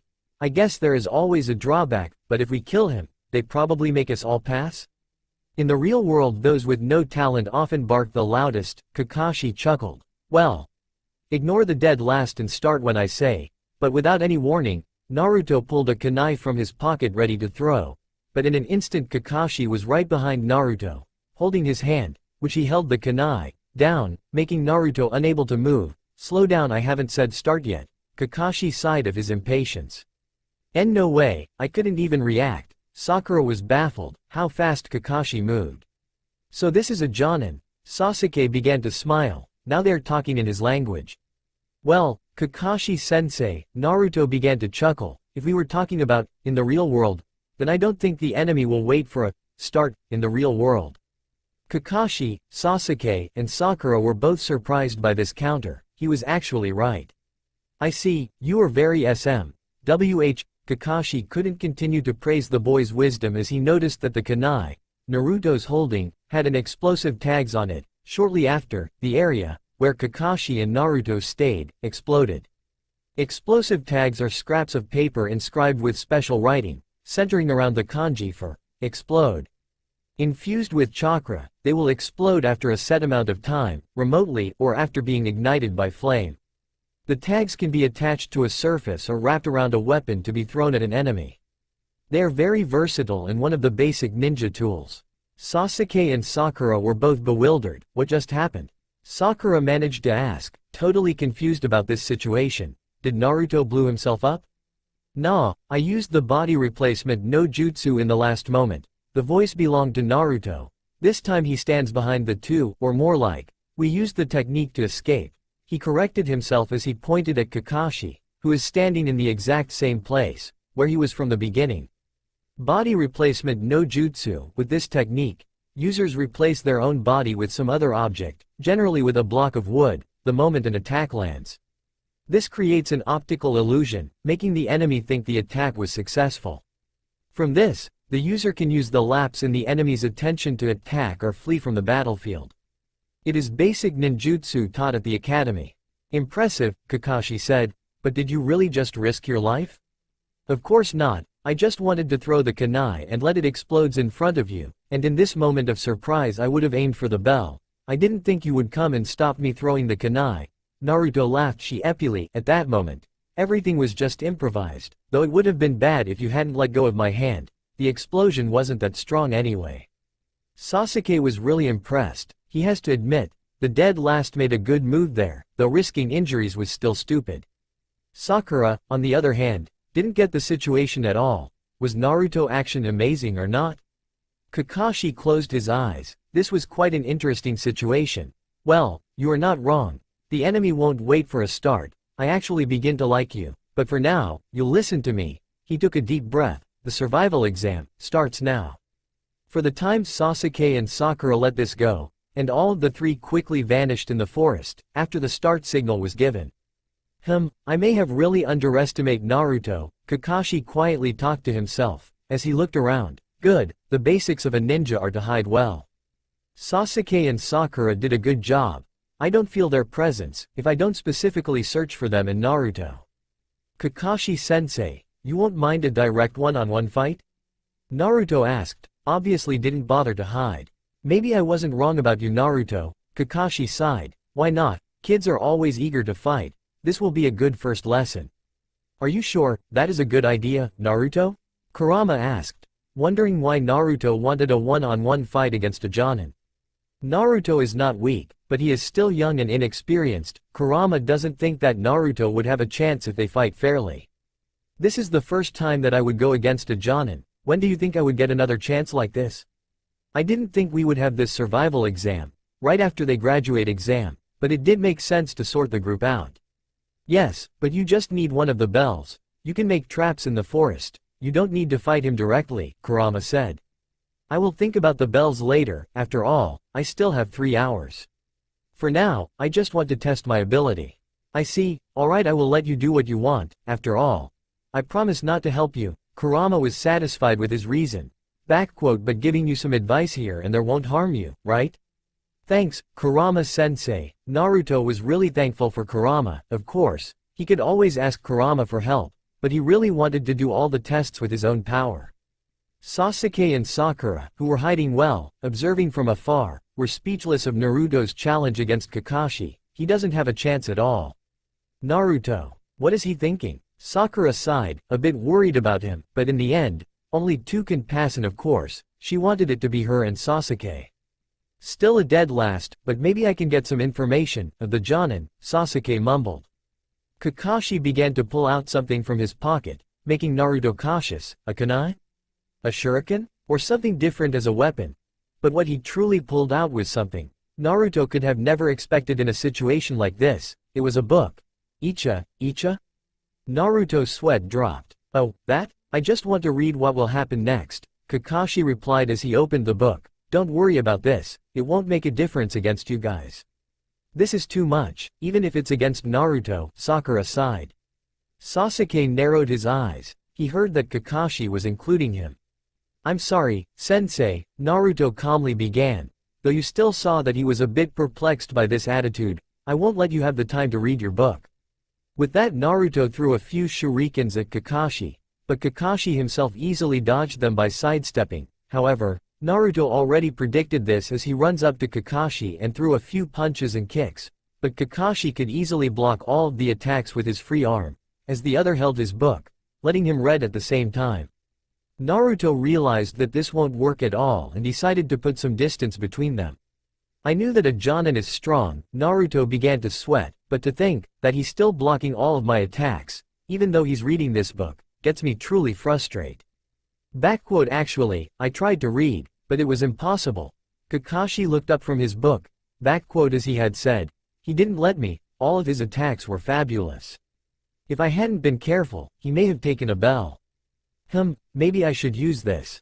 Sasuke was stunned. Naruto did have a good plan. He didn't saw any mistakes in his attack pattern. It was just that Kakashi was too strong. I can't fight him directly, I need a plan. But what's up with Naruto? A dead last shouldn't be able to move like this. Naruto doesn't have a chance at all. Sakura panicked. She knew that he didn't have a chance in the first place. However, she wasn't stupid. It was obviously that Naruto is stronger than her in combat. But even with that, he couldn't touch Kakashi-sensei once. Then how am I supposed to take a bell? Second round, Naruto was about to do some hand signs, but to his surprise, Kakashi just disappeared and reappeared behind him. What? Never let your guard down. A ninja isn't supposed to get caught from behind, Kakashi said, noticing how big of an opening Naruto has let from his back, forming the tiger hand seals. Hand seals are used to perform many ninjutsu, genjutsu, and other secret arts other than taijutsu. The exact amount of chakra necessary to perform a technique is manipulated through hand seals. There are different sequences of hand seals for every technique, requiring memorization. There are 12 basic seals, each one named after the zodiac: monkey, dragon, rat, bird, snake, ox, dog, horse, tiger, boar, ram, and hare. Besides the 12 basic hand seals, there are also unique hand seals used for certain techniques. What? He is using ninjutsu against Naruto? Sakura screamed mentally. Naruto could get seriously hurt. The tiger seal, is he doing fire ninjutsu? Sasuke gulped. Their sensei isn't playing around the bush. Leaf Village secret finger jutsu. 1000 years of death. Kakashi proudly shouted, while putting his 2 fingers into the opponent's bottom, sending Naruto ridiculous high, up to the sky. A very simple technique with an overly dramatic name is little more than inserting one's index and middle fingers, similar to the tiger hand seal, into the opponent's bottom, causing constipation, pain, and/or embarrassment. Both Sasuke and Sakura had literally no comments on this. It's true to never let your opponent take your back unless you let him, to see what he's planning to do, but Naruto frowned. This time he was standing behind Kakashi as a block of wood fell from the sky. Not cool, even faking a hand seal, Kakashi-sensei. What? When did he dodge that? Sakura was sure surprised. Is he really the dead last? Sasuke began to doubt Naruto's true power. So you used body replacement no jutsu here as well? Kakashi looked a bit disappointed and sighed. Even though I showed you my awesome technique. Please, don't teach us a jutsu like that, Naruto sighed. I don't know if this is worse than your why no jutsu, Kurama sighed in the background. Where was I? Ah, right, shadow clone no jutsu. Naruto shouted as 4 Narutos appeared, surrounding Kakashi. Ah, yes, this technique that beat Mizuki. Kakashi looked around. What is this technique? They are all solid. Sasuke still observed the fight. For some reason he couldn't take his eyes away. There was always something unpredictable that came from both of them, though he needed to watch out for this one technique there. They aren't illusions, but real ones? Sakura was surprised, since when did Naruto had a technique like that? Let's see if you can still read your book. Against quantity, the Narutos smirked, each of them ready to charge. Kakashi closed his book and putting it back to his pocket, knowing he won't have the time to read. Well then, first lesson, taijutsu. He began as he charged at the Narutos. Taijutsu is a basic form and refers to any techniques involving the martial arts. Taijutsu is executed by directly accessing by your physical and mental energies, relying on the stamina and strength gained through all your training, or simply put, hand-to-hand combat. He explained while at the same time, destroying all 4 clones. Seems like this technique didn't help you. Kakashi said to the sole Naruto standing there. No, it did help me. First, I need to rethink my plan. Second, it helped me too, distracted you for a while, and last, you thought that I was the original. Naruto smirked as he puffed into a smokescreen. What? When did he replace himself with a clone? Sakura stuttered, is that really the Naruto she has known? He isn't half bad, Sasuke smirked as he left, to think about his own plan to take the bell. All 5 of them were clones? Kakashi was surprised. Even for a Jonin like him, it's still hard to tell the original apart from the clones. He got me there. Well, then it's time to give the others a bit attention. Hearing what he had said, Sakura panicked and quickly moved away. At the real Naruto, Naruto was about to think about how he can confront Kakashi again as suddenly some image gone through his head. It was the image his clones had experienced, while he, himself wasn't there at all. I see, this means the clones are giving me the information what they'll see, hear and feel. Interesting, this could be really useful. No wonder this technique is forbidden. Naruto thought about this. It's really good to know. He could use this to gather information, without putting himself in danger. Sakura Haruno. Sakura panted, while running through the forest. I wonder where Sasuke-kun is. I hope he is alright, and what is up with Naruto? He is a lot stronger than I had thought. Suddenly she heard a familiar voice calling her name, SS Sakura. Sasuke-kun? She could recognize this voice anywhere, and turned happily around.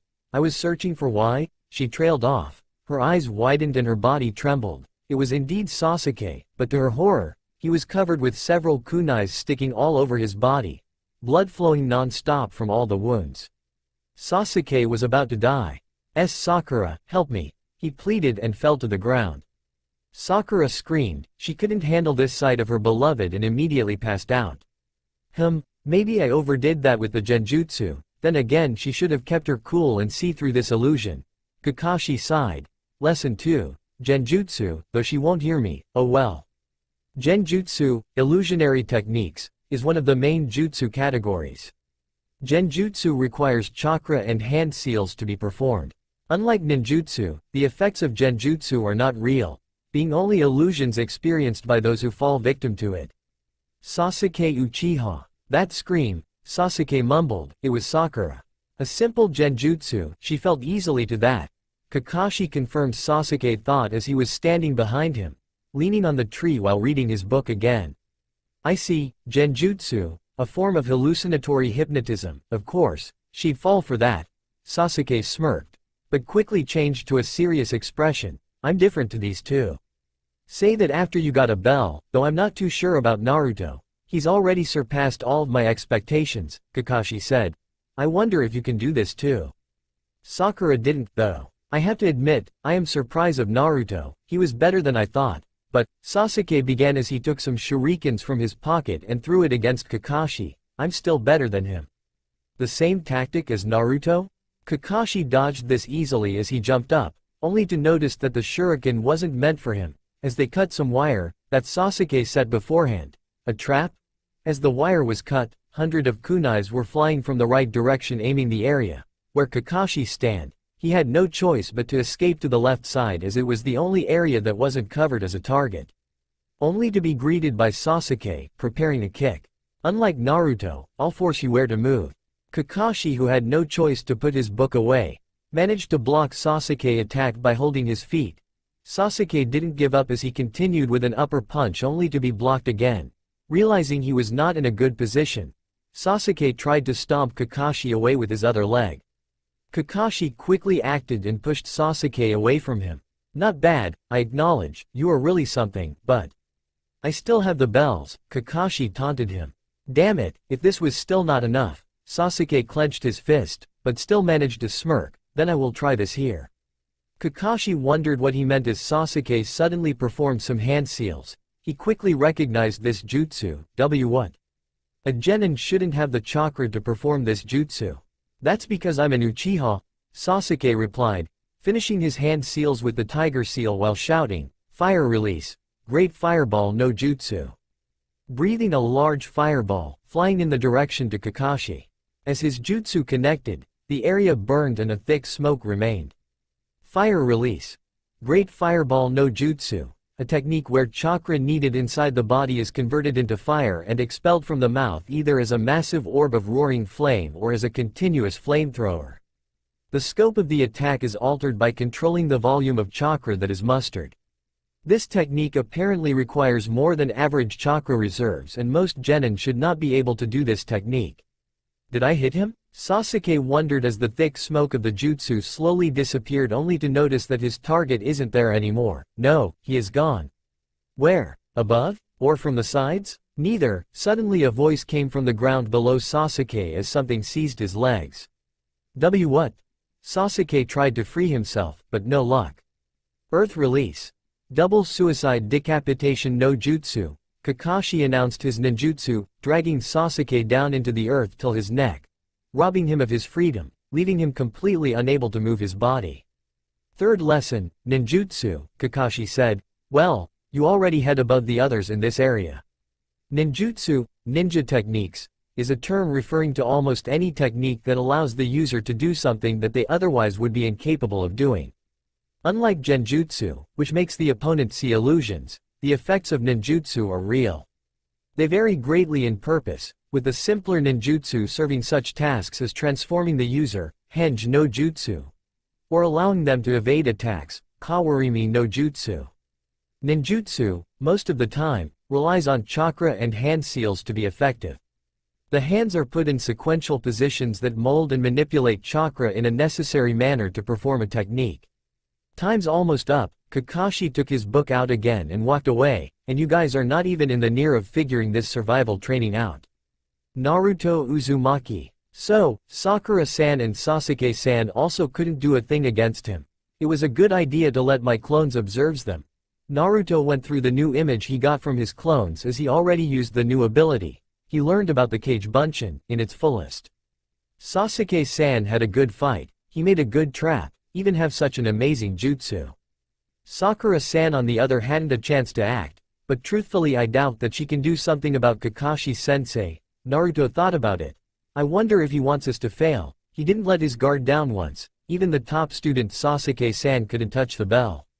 Of course, he is holding back, but he still makes sure that we'll never touch the bell. Maybe he's someone who doesn't want a team and purposely makes us fail.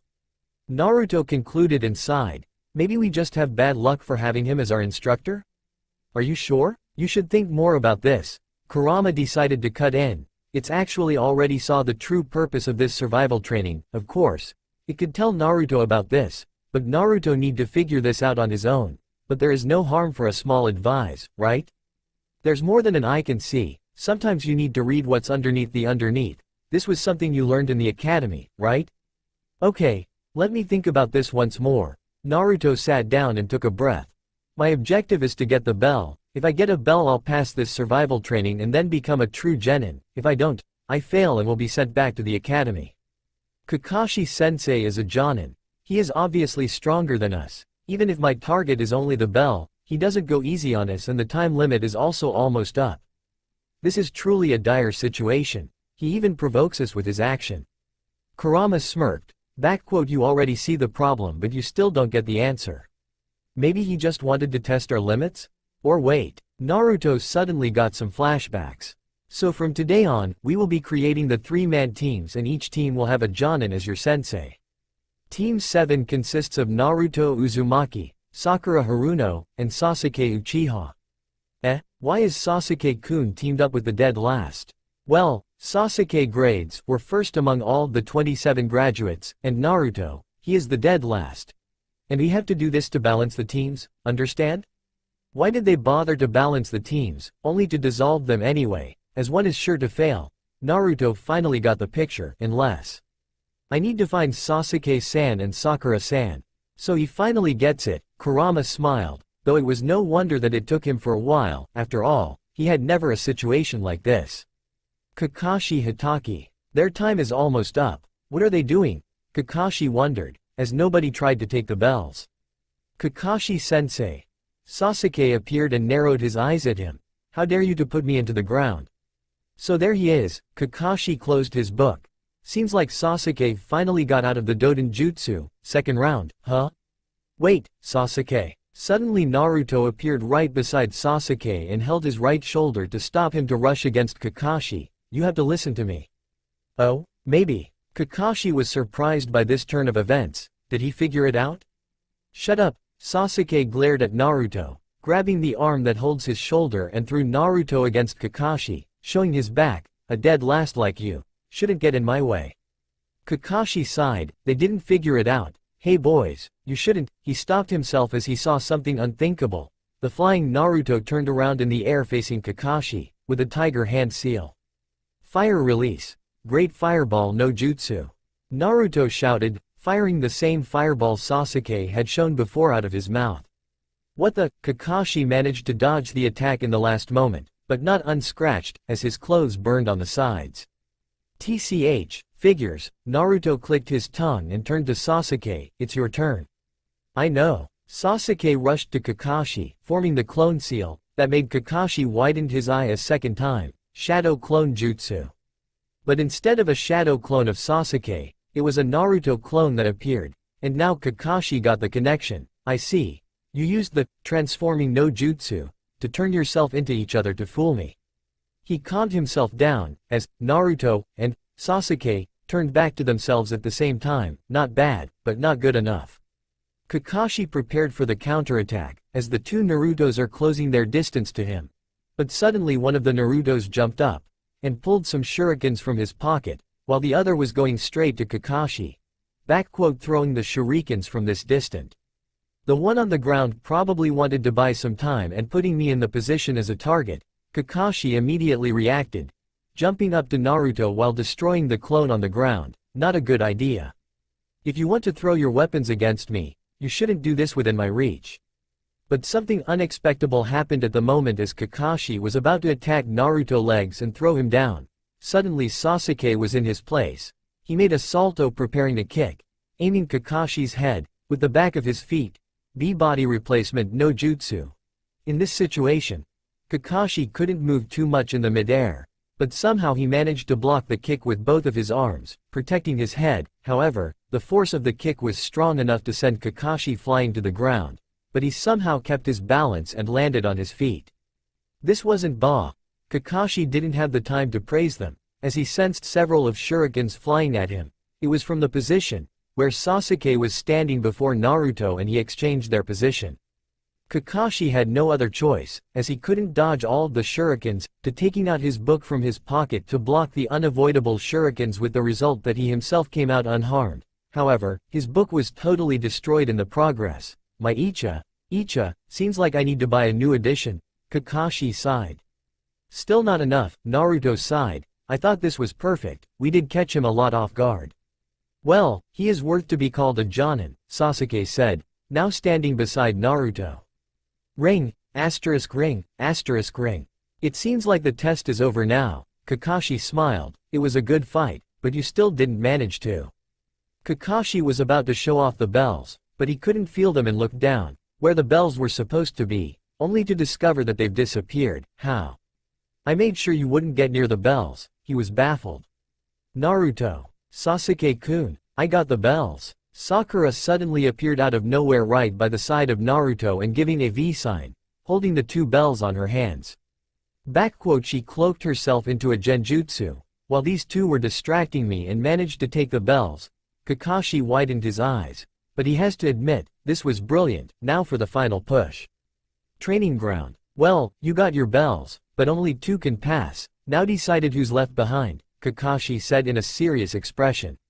Naruto, Sasuke, and Sakura glanced at each other and immediately nodded as Sakura threw the bells back to Kakashi. "What?" Kakashi was surprised as he caught the bells. "We worked together to get the bells, and you want us to drop someone?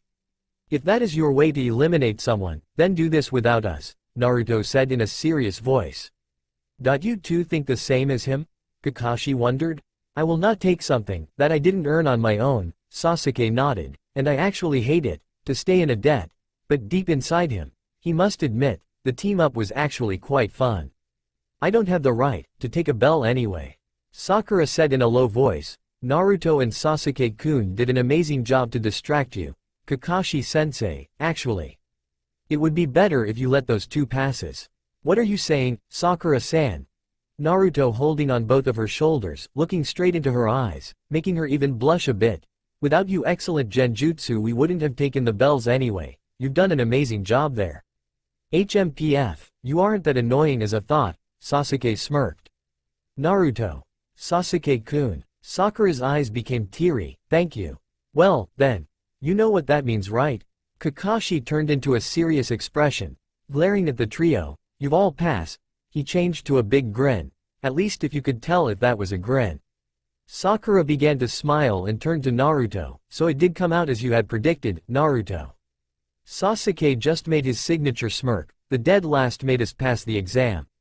Kakashi sighed, with the last action, it was obvious that they understood the reason of this survival training. Yes, teamwork was the key of this trial. May I ask, how you guys figured it out?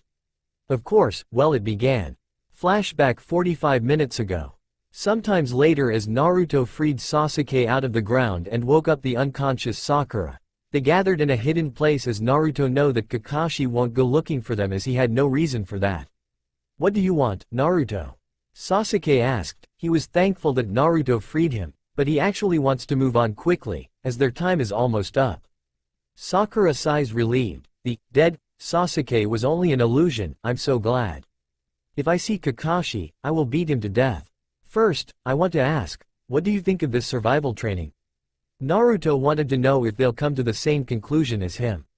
What about this? It's just a simple test, all I need is to take the bell from him. Sasuke crossed his arms, then again, it is harder than I thought. Why yeah, Sasuke-kun is right, Sakura agreed. Don't you think that this whole trial is strange? Naruto asked. What do you mean, Naruto? Sakura didn't get what Naruto is trying to say. Just get to the point, I don't want to waste the time, Sasuke said in an impatient voice. Well, okay listen to me, don't you think this is weird that they first put us in a team, only to separate us anyway? Naruto started. What was the point for balancing the team if this wasn't even the final selection? But Kakashi said, the graduates are only there to determine to. Sakura reminded him the reason. Yes, he said, that the graduates were just there to select those that have the chance to become a genin, but don't you think this trial is contrasting what he had said? I mean he said, we have the chance to become a genin, but one will fail no matter what, this is just illogically. You have a point, there is no reason for not putting the third bell. Sasuke thought about this longer, maybe they just wanted to pressure us? Wait, now I understand what you mean. Naruto smiled, it seems like Sasuke is coming to the same conclusion as him. What did you understand Sasuke-kun? Sakura felt left out of this conversation. Naruto sighed, wasn't she the smartest in the class? Then again this isn't something a smart person can see so easily, after all. It also took for him a while to get it. Think about this, Sakura-san. They made us a team, but instead of letting us work as a team, they separate us, making us believe that only two can pass. Sakura finally began to understand what Naruto is trying to say. Not eating breakfast, a time limit, a jonin way out of our league, and knowing that only two could pass, he pressures us to work against each other. The test is probably purposely set up to make us fight each other. This is cruel, putting us in a team and the next day we've to fight against each other for the spot of a genin? Sakura now fully grasped the situation. Of course, there is still the option for only two to team up, but I think that if as three teams up, we will pass the exam together. Naruto finished. What do you think about this, Sasuke-san, Sakura-san? This is all just speculation, but it actually makes more sense. Sasuke thought about it, and you helped me out of this jutsu. For now, you can count me in. Me too, Naruto. Sakura quickly agreed. She didn't know why, but something about Naruto made her believes in him. And she actually wanted to know more about Naruto. After yesterday's event with Sasuke, during the night, she had thought about why she has hated Naruto, but no matter how long she thought, she hadn't an answer to that. It also made her realize that she had known nothing about him. She felt really bad, all the years she was so mean to Naruto, without having a proper reason. In that night, she promised at least not to call him Baka anymore. Great, I actually have a plan already. First, flashback end, and the rest. You have witnessed it yourself, Kakashi-sensei. Naruto smiled. Kakashi smiled. It's actually hard to believe that he convinced these two, but in Sasuke's case, he probably could convince him, cause of the fight between us. He could tell that Naruto was reliable. Sakura, on the other hand, she somehow seems different? She still is infatuated in Sasuke, but she's more open to Naruto now. She's not even called him Baka once today. Did something happen? Kakashi shrugged the thought off as this doesn't matter anymore. Well, you got it. This trial was indeed to test you, if you could work in a team, no matter what the circumstance is, and you've passed this with flying colors. Congratulations. I didn't think you would go this deep with the trial, even setting the rules so evilly. Naruto sighed. Kakashi chuckled, then he went to a stone monument, located near the training ground. There are a lot of names engraved there. Look at this. The numerous names carved in this stone. These are ninjas who were recognized as heroes of the village. Naruto continued, but they aren't normal heroes, right? Huh? Sakura wondered what he meant, while Sasuke silently watching the scene. Kakashi nodded. They are all heroes who had died while on duty. What? Sakura's heart sank. Of course, being a ninja, death will play a big role now, but she didn't really realize this yet. That why? The purpose of this test was to see if you can forget about your own interests and successfully work together under these designed circumstances. Kakashi continued to explain, the missions are done by the team, of course. Superior individual ability is important to a ninja, but what's even more important is teamwork. Individuals play that disrupts the team can put your comrades in danger and even get yourself killed. The trio silently continued to listen to Kakashi. It's all good to follow the rules, he said as he looked up to the sky. However, I want you to remember something. Those who break a rule are called a trash, but those who don't take care of their comrades are lower than a trash. He gave them a final smile. Sakura realized how cool their sensei was. Naruto could only agree on this metaphor, while Sasuke was a bit conflicted with this. Well, from now on, we are Team 7, I'm really beginning to like you all. I'm looking forward to this, Kakashi announced with a smiling eye. How about we celebrate together? Naruto, yesterday you said you know the best ramen restaurant in the world? Kurama chuckled in the background. This team doesn't look bad at all. Congratulations, Naruto. The first step is taken, Team 7 is born, ready to show the world. The super genius Naruto. That's all for now. If you want to see next part, then please like this video and subscribe my channel. Thank you.